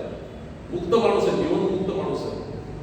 म्हणजे ज्याला मी काल तुम्हाला म्हटलं की 12 श्लोकांना फक्त भागवताचं ज्ञान आहे, त्यातलं एक शुकमुनी आहे. व्यासानं सुद्धा ज्ञान नाहीये भागवताचं, ज्यांनी लिहिलं त्यांना पण ज्ञान नाही, पण या शुकमुनीला ज्ञान आहे. तर हे शुकमुनी जे आहे, हे शुकमुनी तिथं प्रकट झाल्यामुळे सगळ्या ऋषीमुनींनी त्याला वंदन केलं. आणि मग परीक्षितीच्या लक्षात आलं की कुठेतरी महान हस्ती इथं आलेली आहे, महान व्यक्ती इथं आलेली आहे, सगळ्यात त्याला ऋषीमुनी पण मान देत आहेत. मग तोही त्यांना शरण गेला, त्याने त्यांची पाद्यपूजा केली, त्यांना उच्चासनावर बसवलं आणि मग त्यांना त्यांनी काही प्रश्न विचारले. या शुकमुनींना प्रश्न काय विचारले? म्हणजे मला 7 दिवसांनी तक्षक नाग येऊन दंश करणार आहे आणि मला मृत्यू येणार आहे, मला मृत्यूची भीती वाटते आहे, तर मला तुम्ही माझ्या काही प्रश्नांची उत्तर द्या. पहिला प्रश्न त्याने विचारला, असन्न मरण पुरुषांनी काय करावं? मी मरायला टेकलेलो आहे, माझं मरण मला दिसतं आहे, त्यांनी काय करावं? एकनाथ महाराजांची पण एक अशी गोष्ट आहे बघा. एक माणूस त्यांच्याकडे आला आणि तो म्हणला मला भगवत साक्षात्कार पाहिजे. तर तेव्हा ते एकनाथ महाराज असं त्याला म्हणाले की बरोबर 7 दिवसांनी तू मरणार आहेस, असं त्याला सांगितलं. 7 दिवसांनी मरणार आहे असं म्हटल्यानंतर तो माणूस गेला आणि तो सतत त्याच गोष्टीचा विचार करत बसतो. मी 7 दिवसांनी मरणार आहे, मी 7 दिवसांनी मरणार, मी काय करू? म्हणून तो भगवंताची प्रार्थना करायला लागला, भगवंताचं स्मरण करायला लागला, भगवंताची भक्ती करायला लागला आणि 7 दिवसांनी परत आला. म्हणजे मी तर जिवंत आहे, तुम्ही म्हटले की तुम्ही 7 दिवसात मरणार आहात. तर म्हणजे मी तुम्हाला तेच सांगत होतो की मरण समोर दिसलं की माणसाला भक्तीची प्रेरणा होती. तोपर्यंत माणूस भक्ती मार्गाकडे वळत नाही. त्याला मृत्यूची भीती जर असेल तर तो भक्ती मार्गाकडे वळतो. म्हणून मी तुला मुद्दाम सांगितलं की तू 7 दिवसांनी मरणार आहेस, म्हणून ते भगवत चिंतन तू करायला लागलास. तर परीक्षितीची पण तीच अवस्था आहे. तर परीक्षिती असं म्हणतो की आसन्न मरण पुरुषांनी काय करावं, माणसांचं कर्तव्य काय, त्यांनी काय केलं पाहिजे, त्यांनी कोणाचं श्रवण केलं पाहिजे, त्यांनी कोणाचा जप केला पाहिजे, कोणाचं स्मरण केलं पाहिजे, कोणाचं भजन केलं पाहिजे, असे प्रश्न ते एकापाठोपाठ एक प्रश्न त्यांनी विचारायला सुरुवात केली. आणि मग त्यातनं या भागवताचा जन्म झाला. लक्षात हे प्रश्न त्यांनी विचारले जे आपल्या सगळ्यांसाठी आहे. आपल्यापैकी प्रत्येकाला मृत्यू हा येणार आहे. जगात बाकीच्या गोष्टी ज्या आहेत त्या अनिश्चित आहेत. पण निश्चित अशी एकच गोष्ट आहे ती म्हणजे मृत्यू. जन्माला आलेला प्रत्येक जण मृत्यू पावणारच आहे. मग रामदासांनी जसं म्हटलंय, समर्थ रामदासांनी, की आला क्षण गेला क्षण, क्षण आला क्षण गेला, तुम्ही ईश्वराचं नाव नाही घेतलं. घटका गेली पळे गेली राम करे म्हणा, असं त्यांचं जे श्लोक आहे, मूवी आहे त्यांची. म्हणजे ह्या ज्या गोष्टी आहेत, या गोष्टी ज्या आहेत त्या आपल्याला काहीतरी शिकवतात. आपल्यापैकी प्रत्येक जणाला मरण आहे, मृत्यू अटळ आहे, तो टाळता येणारी गोष्ट नाहीये. मग त्यावेळेला माणसाने काय केलं पाहिजे, त्याचं कर्तव्य काय, त्याने कोणाचं स्मरण केलं पाहिजे, कोणाचा जप केला पाहिजे, असे प्रश्न जेव्हा विचारले तेव्हा शुक्राचार्य एकदम प्रसन्न झाले. शिक्षकांना कधी आनंद होतो, आता माझे शिक्षक इथं बसले राठी सर, शिक्षकांना आनंद कधी होतो, पास झालं आणि विद्यार्थ्यांनी इकडे मॅडम पण बसले परदेश मॅडम, त्या शिक्षकांना शिकवलं. माणसाला आनंद कधी होतो, शिक्षकांना आनंद कधी मिळतो खरा मनातून, जेव्हा विद्यार्थी प्रश्न विचारतो तेव्हा. लोकांचा असा चुकीचा समज आहे की शिक्षकांना प्रश्न विचारले की त्यांना राग येतो. आमचे सतीश देशपांडे सुद्धा प्राध्यापक होते, शिक्षकांना प्रश्न विचारला की राग येतो. ऍक्च्युअली प्रश्न विचारणारी मुलं ही शिक्षकांना आवडत असतात. आणि दुर्दैवाने मी 35 वर्ष 7 महिने संगमनेर महाविद्यालयामध्ये सिनियर कॉलेजमध्ये शिकवलं. आणि या संपूर्ण कालावधीमध्ये 36 वर्षाच्या काळामध्ये एकही मुलगा मला असं भेटला नाही की ज्याने उभारून काहीतरी प्रश्न विचारला. एकही नाही. खरा अनुभव आहे मला, खरं सांगतो. म्हणजे एक तर माझं शिकवलेलं त्यांना समजत असेल किंवा त्यांना काहीच समजत नसेल आणि विचारायचं असेल, असा पण प्रश्न त्यांच्या मनामध्ये असू शकतो. पण एकही विद्यार्थी असं भेटला नाही की त्याने उठून मला प्रश्न विचारला. कदाचित ते घाबरत पण असतील, मला माहित नाही आता काय कारण असेल. तर शुकमुनींना त्यांनी प्रश्न विचारले. शुकमुनी हे खरे गुरु आहेत. त्यांना खूप आनंद झाला की आपल्याला हा एक योग्य शिष्य भेटला, योग्य असा माणूस भेटलाय की ज्यांनी आपल्याला काहीतरी विचारलंय. ऍक्च्युली ते पूर्णपणे काय म्हणतात संसारापासून अलिप्त आहे. कोणतीही मोह माया ही शुकाचार्यांना आकर्षित करू शकत नाहीये. त्याच्यामुळे नंतर त्यांचं चरित्र बघणार. तर आपल्याला प्रश्न विचारले म्हणून हे शुकमुनी एकदम खुश झाले आणि त्यांनी उत्तर द्यायला जी सुरुवात केली ते म्हणजे श्रीमंत भागवत. मग हे शुकाचार्य नेमके कोण होते हे आपण जाणून घ्यायचं. आता श्रोता कोण होता ते आपण जाणून घेतो. आता वक्ता कोण आहे शुकाचार्य हेही आपल्याला जाणून घ्यायचं. ढोबळ मानाने आपल्याला माहिती आहे की ते व्यासांचे पुत्र आहेत, व्यासांचा मुलगा आहे शुकाचार्य, हे आपल्याला माहिती आहे.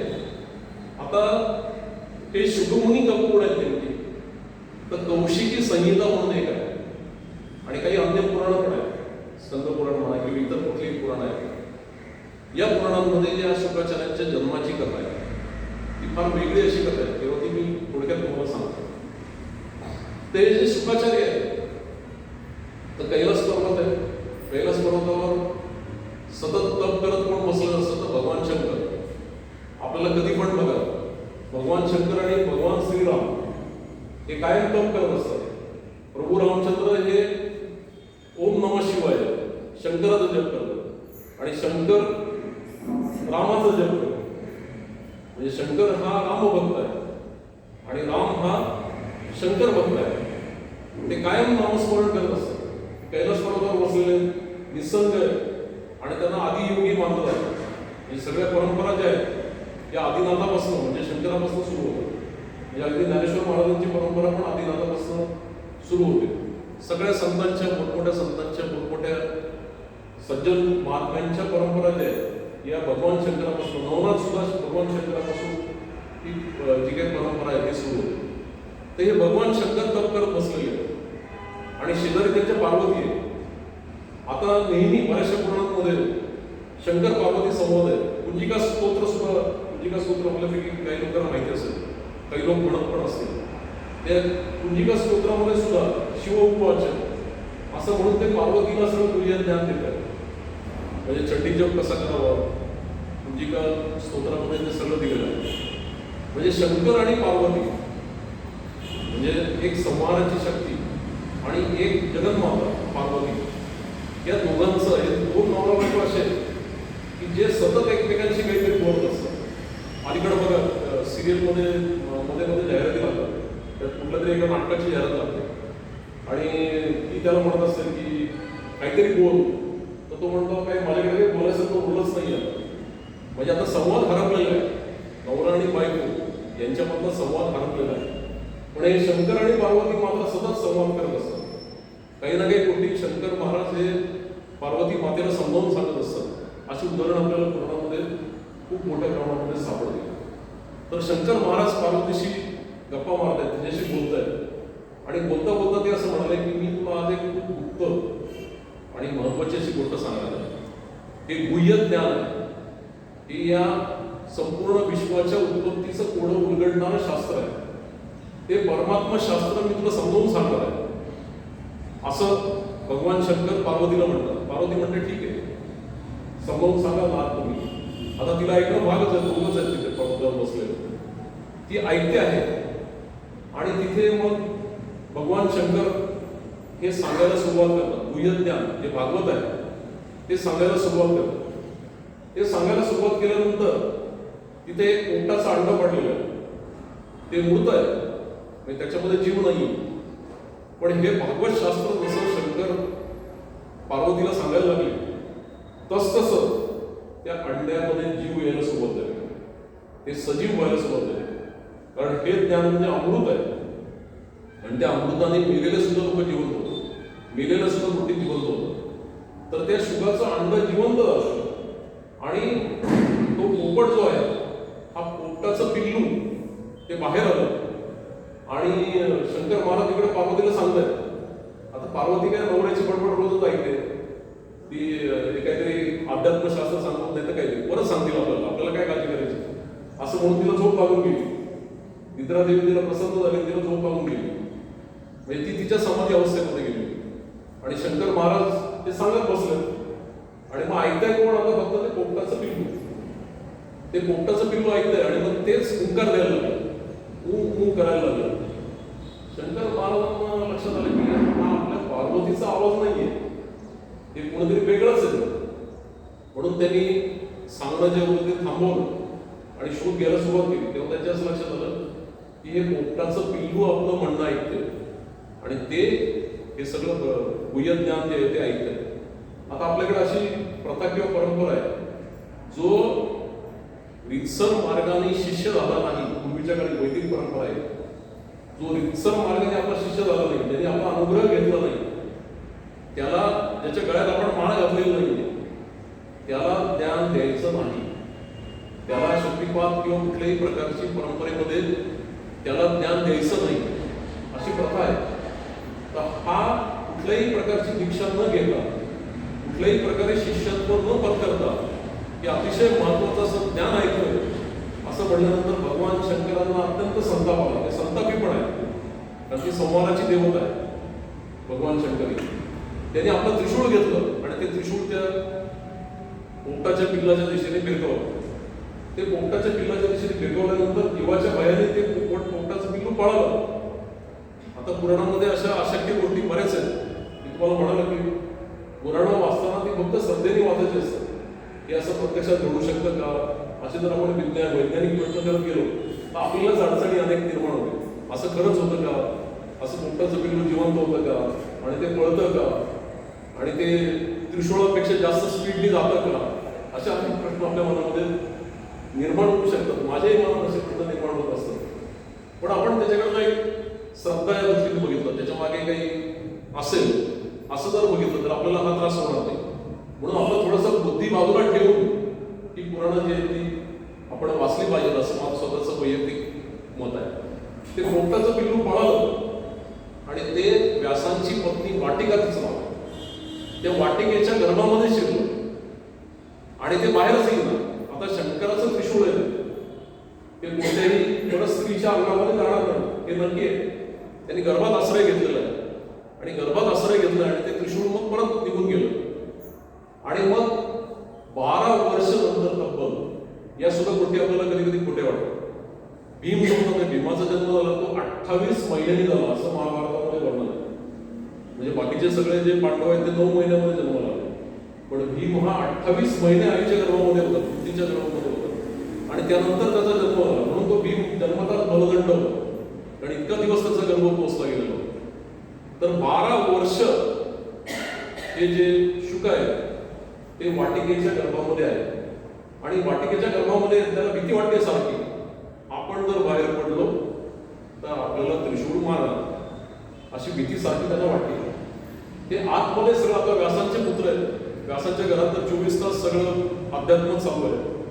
ते अध्यात्म ऐकतंय बाळ आतमध्ये आणि व्यासांच्या असं लक्षात आलं की हिचा गर्भ तर काही अजून पुत्र काही होत नाहीये आणि याच्या पोटातून आवाज येतोय वाटिकेच्या, वेद मंत्रांचे उच्चार ऐकू येत आहेत असं व्यासांच्या लक्षात आलं.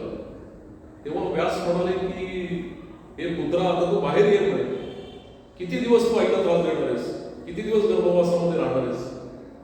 तर ते शुक आतून म्हणाले की म्हणे मला त्या त्रिशूळाची भीती वाटते, मला जन्म झाल्यानंतर मायेच्या जाळ्यामध्ये मी सापडेल, माया मला माझ्या भोवती आवरण निर्माण करेल, त्याची मला भीती वाटते म्हणून मी जन्म घेत नाही. आणि दुसरी अट माझी अशी आहे की भगवान श्रीकृष्णांनी प्रत्यक्ष दर्शन दिल्याशिवाय मी बाहेर येणार नाही. म्हणजे एक तर तुम्ही या मायेपासून माझं संरक्षण करा, अशा प्रकारचा आशीर्वाद, अशा प्रकारचं वरदान मला द्या, आणि दुसरं भगवान श्रीकृष्णांची प्रत्यक्ष भेट झाल्याशिवाय मी बाहेर येणार नाही.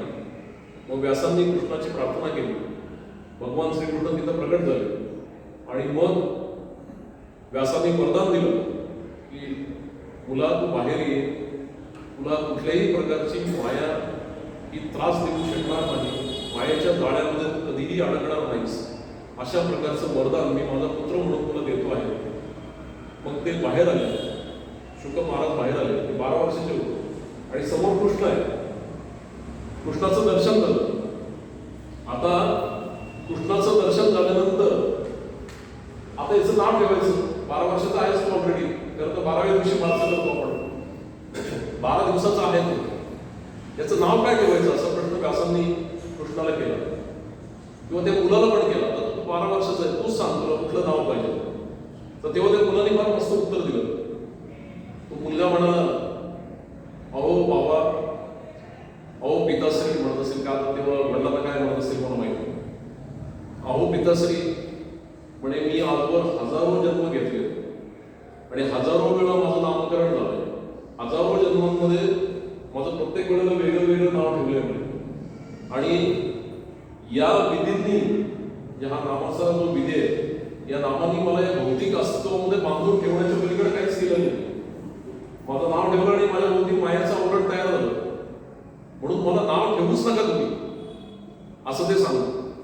तेव्हा भगवान श्रीकृष्ण तिथे उभे असतात, ते हसतात, म्हणे व्यासा तुझा हा मुलगा म्हणे जन्मल्या पोपटासारखा बोलायला लागलाय, तेव्हा आपण याचं नाव शुकच ठेवू देऊ, म्हणून त्यांचं नाव शुक असं ठेवलं आणि ते शुकाचार्य म्हणून पुढे प्रसिद्ध झाले आपल्याला माहिती.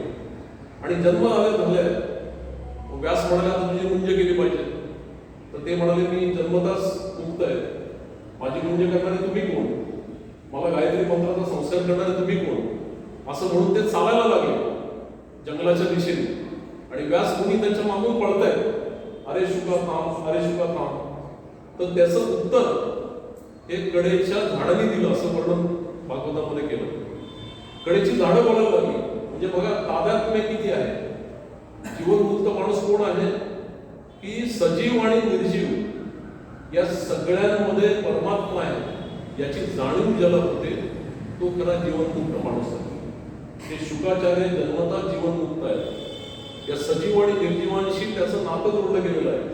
आणि त्याच्यामुळे हे जे काही वृक्ष आहेत तेच उत्तर देत आहेत शुकाचार्यांच्या वतीने की आता हा तुमचा मुलगा हा वनामध्ये जाणार आहे, तपश्चर्या करणार आहे, तेव्हा तुम्ही त्यांच्या मागे जाऊ नका, तुम्ही तुमच्या कामाला लागा, हा तुमच्याच्याने काही ऐकणार नाही, तुमचं काही ऐकणार नाही, अशा प्रकारचं ते वृक्ष हे सांगतायत. म्हणजे अशा प्रकारचे हे शुकाचार्य होते, म्हणजे कोणताच भेद नव्हता, ते जंगलाच्या दिशेने चालायला लागले.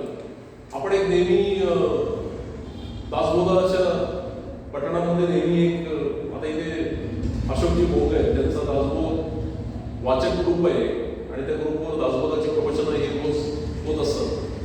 तर त्याच्यामध्ये पहिल्यांदा जे काही एक ओवी म्हटली जाते त्याच्यामध्ये शुका सारखे पूर्ण वैराग्य ज्याचे वसिष्ठाश्री नाम योगेश्वर वगैरे असं ते म्हटलं जातं. म्हणजे वैराग्य म्हणजे कोण? तर वैराग्य म्हणजे शुकाचार्य.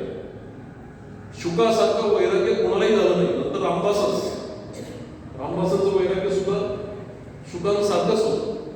तर हे शुकासारखे म्हणजे शुकासारखं वैराग्य असं जिथे उल्लेख होऊ शकतो ते शुकाचार्य किती वैराग्याने भरलेले असतील याचा विचार आपण करू शकतो.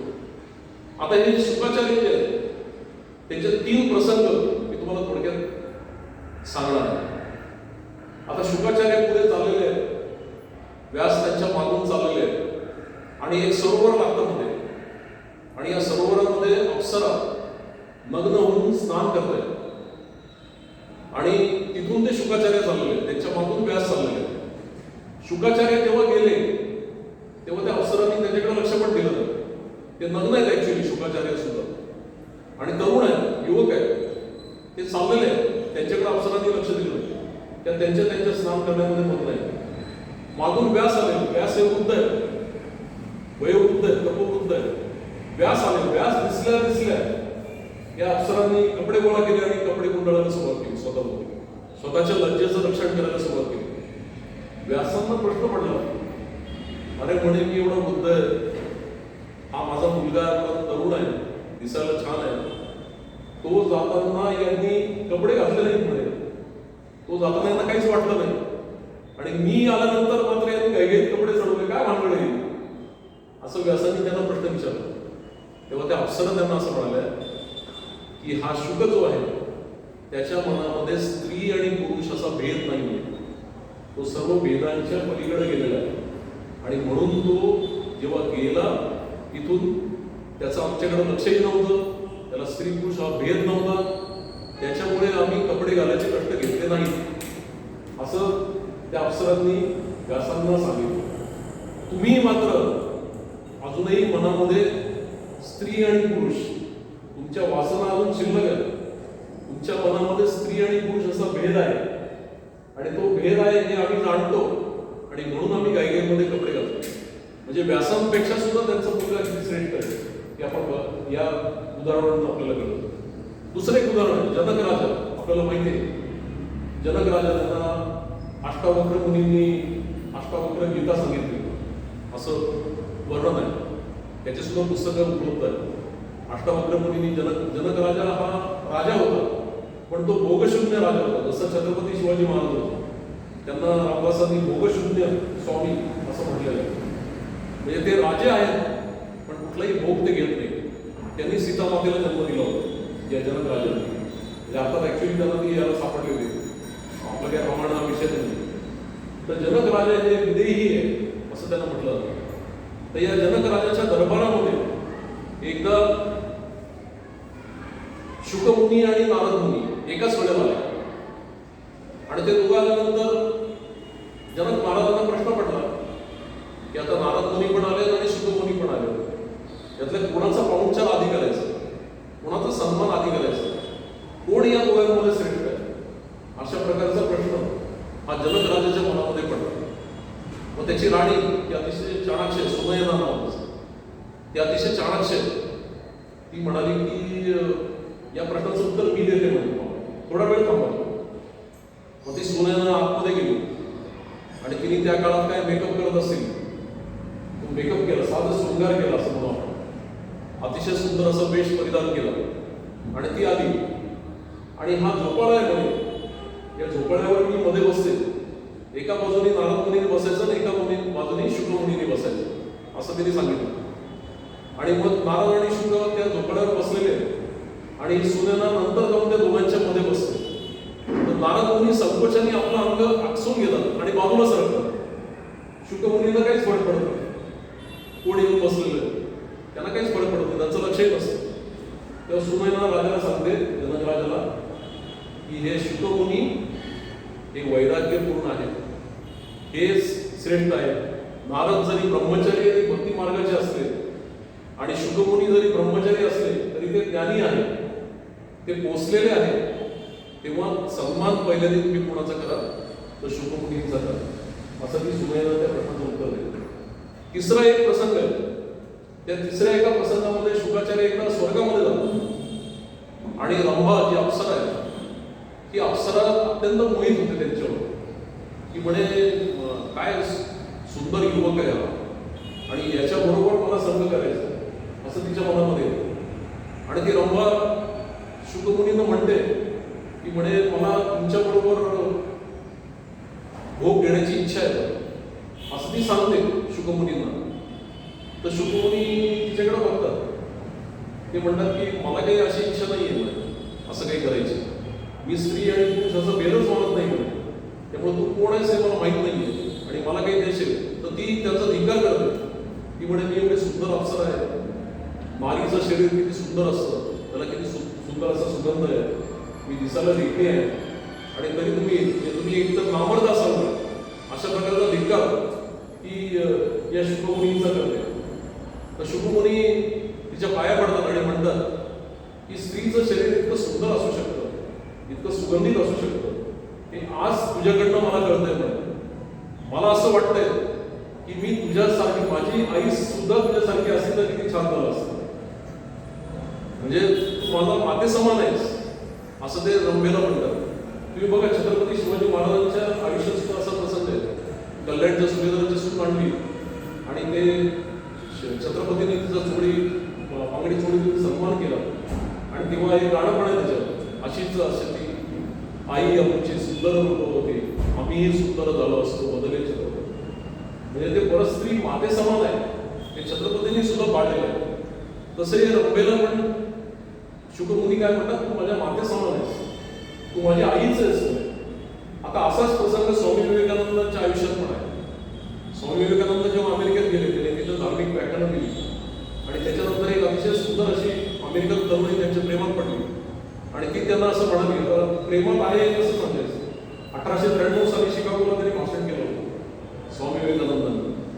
तर ती त्यांना असं म्हणाली की म्हणे मला तुमच्यासारखा मुलगा पाहिजे, थोडक्यात तुम्ही माझ्याबरोबर हे करा, तुमच्यासारखा मुलगा मला पाहिजे असं स्वामी विवेकानंदांना म्हणाले.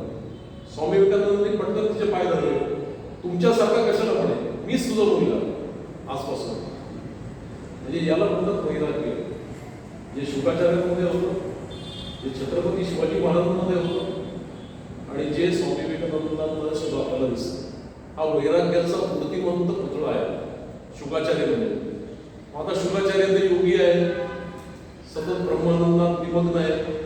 ते आपण ज्या भागवतावर चर्चा करतो तिथं तर आपल्याला कृष्णाच्या लीला बघायच्या, कृष्णाची रासक्रीडा बघायची, राधेचा उल्लेख नाहीये, नंतर मी सांगणार आहे तुम्हाला भागवतामध्ये. तर हे सगळं आपल्याला कृष्णाची लीला बघायचे, म्हणजे सगुण रूपाचं ध्यान बघायचं आपल्याला. आणि शुकाचार्य तर निर्गुण रूपाचं ध्यान करतात, निराकार परब्रह्माचं चिंतन ते सतत करतायत. मग शुकाचार्यांसारखा माणूस परीक्षिती सारख्या एका राजर्षीला, जो राजा आहे म्हणतो आता ऋषी झालाय, या राजर्षीला भागवत सांगायला प्रवृत्त कसे झाले असा प्रश्न आपल्या मनामध्ये निर्माण होऊ शकतो. कारण या शुकाचार्यांचं एक वैशिष्ट्य आहे, ते एका जागी म्हणजे भागवतामध्ये असे शब्द आहे की गो दोहन करायला जेवढा वेळ लागेल, म्हणजे गाईचं दूध काढायला जेवढा वेळ लागेल, 6 मिनिटाच्या आसपास गाईचं दूध काढायला वेळ लागतो, तर हे 6 मिनिटापेक्षा जास्त एका जागी कधी थांबत नव्हते.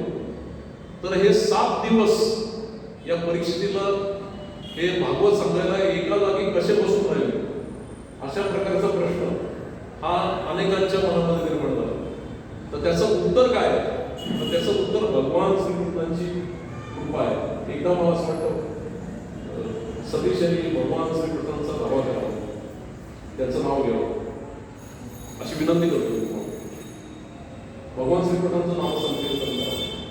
श्रीकृष्ण गोविंद हरे मुरारी, हे नारायण वासुदेव. श्रीकृष्ण गोविंद हरे मुरारी, हे नारायण वासुदेव. श्रीकृष्ण गोविंद हरे मुरारी, हे नारायण वासुदेव. हे नारायण वासुदेव. गोपाल कृष्ण भगवान की जय. आता व्यासांना आपल्याला माहिती आहे नारद मुनींनी प्रेरणा दिली आणि त्यांच्या मनातला जो काही क्षोभ होता तो घालवण्यासाठी म्हणून त्यांनी श्रीमद भागवताची रचना केली. आता या भागवताचा प्रचार आणि प्रसार करायला लायक कोण आहे? तर हा माझा मुलगा शुक हा लायक आहे.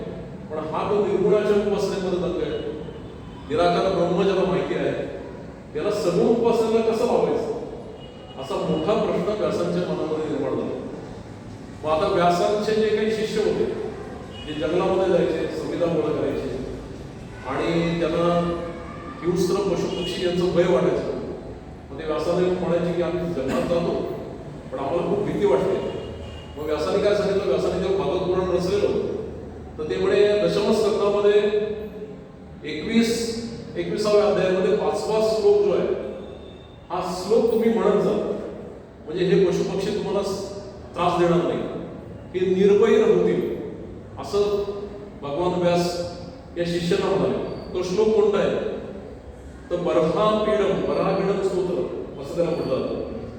बर्हापीडम नटवर वपुः कर्णयो कर्णिकारः बिभ्रतवास कनक कपिशम वैजयंती च मालाम रंध्रान वेणो रदर सुदया पुरयन गोपवृंदे वृंदारण्यम स्वपद रमणम प्राविशद गीत कीर्ती असा तो श्लोक आहे. त्यातली भाषा संस्कृत भाषा खूप कठीण अशी भाषा भागवताची आहे. त्याचा अर्थ मी तुम्हाला थोडक्यात सांगतो. हे भगवान श्रीकृष्णांचं वर्णन आहे आणि हे वर्णन कधी आहे? जेव्हा ते गाई गुरं घेऊन गेलेले आहेत बाहेर आणि तिथून ते परत येत आहेत आणि ते परत जेव्हा गोकुळामध्ये प्रवेश करत आहेत त्यावेळेचं हे वर्णन आहे. किंवा ते वृंदावनामध्ये प्रवेश करत आहेत आणि गोकुळात आधी राहत होते नंतर ते वृंदावनात राहायला गेले भगवान श्रीकृष्ण. तर ते वृंदावनात प्रवेश करतायत तर त्यावेळेला त्यांची कशी परिस्थिती याचं वर्णन केलं. आपल्या सर्वांना श्रीमद शंकराचार्यांनी रचलेलं पांडुरंगाष्टक माहीत असेल आणि या पांडुरंगाष्टकामध्ये जे वर्णन केलेलं आहे विठ्ठलाचं की विठ्ठल हे बाळकृष्णाचं रूप आहे आणि ते गायी चालून परत येत आहेत आणि या गायींच्या धुळींनी गायींच्या पायाच्या धुळींनी त्यांचं संपूर्ण अंग पांढरं झालेलं आहे म्हणून तो पांडुरंग. जो पांढऱ्या रंगाचा झाला तो पांडुरंग म्हणजे त्या गायीचं धूळ ज्यांच्या अंगावर आहे तो पांडुरंग असं वर्णन शंकराचार्यांनी त्यांच्या पांडुरंगाष्टकामध्ये केलेलं आहे. तर अशाच प्रकारचं वर्णन इथेही आपल्याला आढळतं. हे व्यासाने केलेलं आहे. तेव्हा ते असं म्हणतात की श्रीकृष्ण गोपबालकांसह वृंदावनामध्ये प्रवेश करत आहेत. त्यांनी मस्तकावर मोरपिसांचा मुकुट धारण केला आहे. कानामध्ये पिवळ्या कण्हेरीची फुलं घातली आहेत. कमरेला पितांबर आहे. गळ्यामध्ये 5 प्रकारच्या सुगंधित पुष्पांनी गुंफलेली अशी वैजयंती माला धारण केलेली आहे.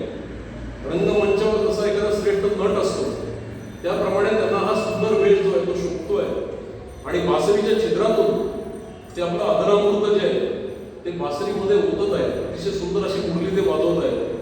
त्यांच्या मागे हे जे सगळे गोपबालक आहेत ते त्यांची कीर्ती गात येत आहेत आणि अशा प्रकारे वैकुंठाहूनही श्रेष्ठ असं जे वृंदावन आहे त्या वृंदावनामध्ये श्रीकृष्ण आपल्या गोपबालकांसह मिरवणुकीने प्रवेश करत आहेत असा त्या श्लोकाचा अर्थ आहे. हा श्लोक भगवान श्रीकृष्णांच्या सगुण रूपाचं अतिशय सुंदर असं वर्णन करणारा श्लोक आहे. हा श्लोक हा व्यासांनी त्या शिष्याला शिकवलेला आहे आणि हा श्लोक ऐकल्यानंतर पशुसुद्धा हिंस्र पशुसुद्धा शांत होऊन जायचे. त्याच्यातला वैरभाव नष्ट व्हायचा आणि ते त्या शिष्यांना कोणत्याही प्रकारचा त्रास न देता निघून जायचे. अशा प्रकारचा हा श्लोक आहे.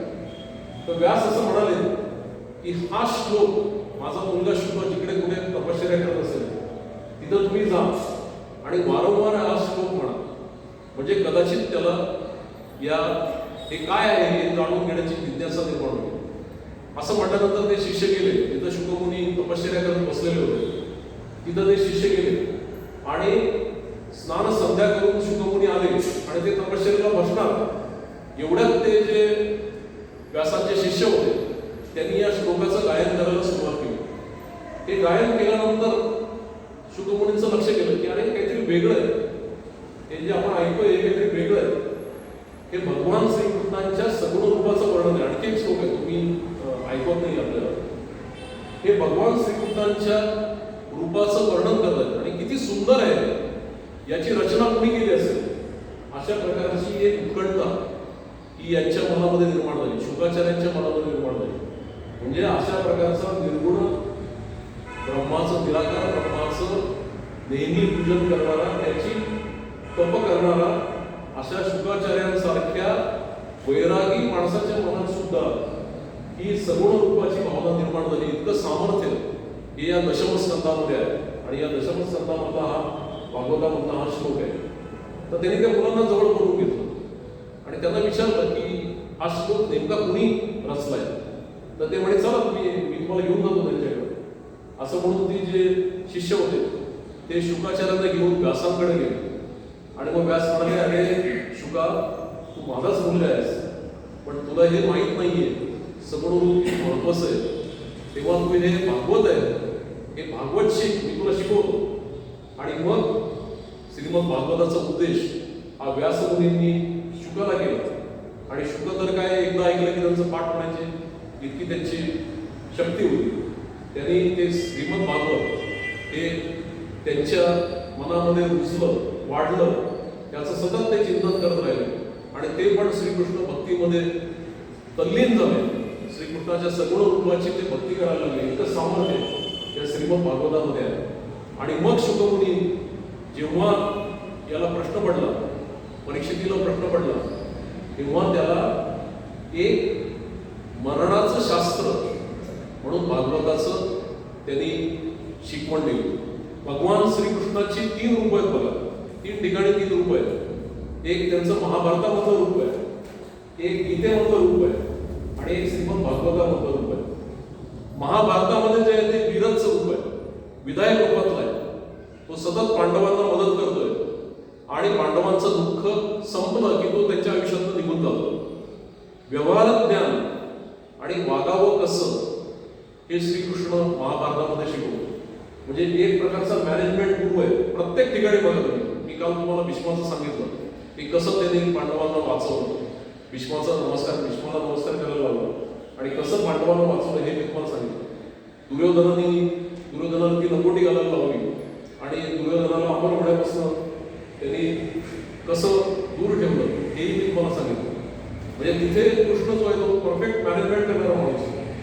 आता तो स्वतः युद्ध करायला उभा राहिला नाही. त्यांनी काय सांगितलं होतं, न शस्त्र धरी अशी प्रतिज्ञा त्यांनी केली होती. एकदाच त्यांनी फक्त आपल्या या अर्जुनासाठी भंग केला त्याचा.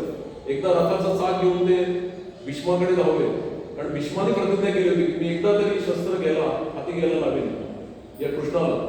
या भक्ताचं रक्षण करण्यासाठी त्यांनी त्या हातामध्ये शस्त्र घेतलं होतं. हे एक रूप आहे कृष्णाचं. दुसरं रूप आहे ते गीतेमध्ये आहे. इथं परब्रह्म स्वरूप आहे.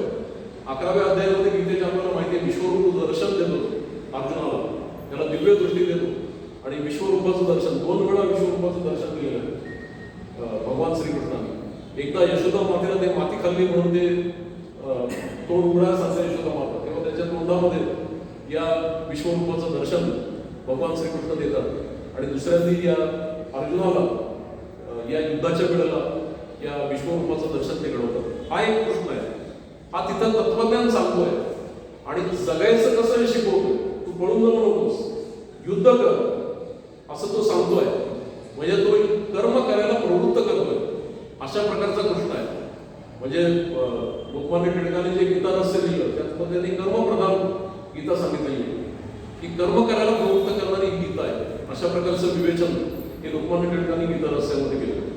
आणि तिसरा जो आहे श्रीमद भागवतामधला तो सगळ्यात सुंदर असं कृष्णाचं वर्णन आहे. रसिकेश्वर आहे तो, कारण हा निष्काम ज्ञानयोग जो आहे हा आपल्या मनामध्ये पूर्ण भक्ती आल्याशिवाय, भक्ती निर्माण झाल्याशिवाय कधीही साध्य होऊ शकत नाही. की भक्ती निर्माण व्हायची असेल तर आपल्याला श्रीमद भागवत वाचायला पाहिजे. कारण त्याच्यामध्ये ज्ञान, शक्ती, बल, ऐश्वर, वीर्य आणि तेज या 6 ऐश्वर्यांनी युक्त असलेल्या श्रीकृष्णाचं वर्णन केलेलं आहे या भागवतामध्ये. त्याच्या बाललीला या भागवतामध्ये आहे. मी महाभारतात काल सांगितलं तुम्हाला, महाभारतामध्ये कृष्णाची एंट्री फार लेट आहे, पण श्रीमद भागवतामध्ये अगदी जन्मापासूनचं वर्णन श्रीकृष्णाच्या सगळ्या लीला, त्याच्या गोकुळातल्या लीला, त्याच्या वृंदावनातल्या लीला आणि नंतर मथुरेत जाऊन केलेली लीला या सगळ्याचं वर्णन या श्रीमद भागवतामध्ये केलेलं आहे. आणि श्रीमद भागवत येते चांशकला उसहा कृष्णस्तु भगवान स्वयं, म्हणजे भागवत हे श्रीकृष्णाचीच वाङ्मयी मूर्ती आहे असं वर्णन या भागवताचं केलं जातं. तेव्हा मृत्यूला सामोरं जायचं असेल, ते धाडसाने सामोरं जायचं असेल तर मृत्यूला सामोरं कसं जावं. 7 दिवसामध्ये शुकाचार्यांनी परीक्षितीला हे ऐकवलं तेव्हा तो जीवन मुक्त झाला. शेवटच्या स्कंदामध्ये वर्णन आहे, शुकाचार्य म्हणतात मी असेपर्यंत तुला मृत्यू लक्षात घेऊन दंश करणार नाही. मी तिथं जोपर्यंत आहे तिथं तोपर्यंत तुला काही करू शकणार नाही. तुला वाढत असेल तर मी तुझ्याबरोबर कायम राहतो असं शुकाचार्य परीक्षितीला म्हणतात. पण परीक्षिती म्हणतो की हे जे तुम्ही मला ज्ञान दिलेलं आहे या ज्ञानाने मी माझं सगळं मरणाचं भय ते विसरलेलो आहे आणि आता मी मरणाला धाडसाने सामोरा जायला तयार आहे. म्हणजे गीता ही आपल्याला जगायचं कसं हे शिकवते आणि भागवत हे मरायचं कसं हे शिकवते. म्हणून भागवत शास्त्र हे महत्त्वाचं शास्त्र मानलं जातं. मला असं वाटतं आपण बऱ्यापैकी खरं तर मला अजून काही गोष्टी सांगायच्या होत्या पण आज मला असं वाटतं की आपण इथे थांबावं, कारण आपल्याला अजूनही भागवताची आरती पण करायची आहे आणि हे सगळं तुम्ही शांत चित्ताने ऐकून घेता याचा मला अतिशय मनापासून आनंद होतोय. कारण ती भागवत ही फार कठीण अशी गोष्ट आहे आणि त्याच्यामधल्या ज्या कथा आहेत या आकर्षक आहेत पण त्या प्रत्येकामध्ये काही ना काही गहन असा अर्थ आहे आणि तो अर्थ उलगडत आपल्याला हे भागवताचं जे ज्ञान आहे ते भागवताचं ज्ञान आपल्याला घ्यायचं आहे. भक्तीशिवाय आपण काहीही साध्य करू शकत नाही. म्हणजे मी आज तुम्हाला या अश्वत्थाम्यांनी जो ब्रह्मास्त्राचा प्रयोग केला आणि परीक्षेचे रक्षण केलं श्रीकृष्णाने ते सांगितलं. त्यानंतर परीक्षेची जन्मकथा ऐकून त्यांनी कलीचा कसा पराभव केला, त्याला कुठं राहायला सांगितलं हे सांगितलं. नंतर मी तुम्हाला शुकाचार्यांची पण गोष्ट सांगितली की शुकाचार्य कोण होते नेमके, म्हणजे वक्ता आणि श्रोता हे दोघं कसे अधिकारी पुरुष आहेत आणि भागवताचं ज्ञान हे कसं दिलं गंगा किनारी बसून हे मी तुम्हाला आजच्या या भागामध्ये या व्याख्यानाच्या भागामध्ये सांगितलं. आपण सर्व श्रोत्यांनी शांत चित्ताने ते ऐकून घेतलं त्याबद्दल मी तुम्हाला मनापासून वंदन करतो आणि मी विनंती करतो की आपण आता भागवताची आरती ही करूया आणि मग उद्याच्या दिवशी आपण परत एकदा या भागवताचा पुढची कथा ऐकण्यासाठी एकत्र जमूया. श्री कृष्ण भगवान की जय, वृंदावन धाम की जय. राधे राधे राधे गोविंद, राधे राधे राधे गोविंद. श्री गुरुदेव दत्त अवधूत चिंतन. श्री गुरुदेव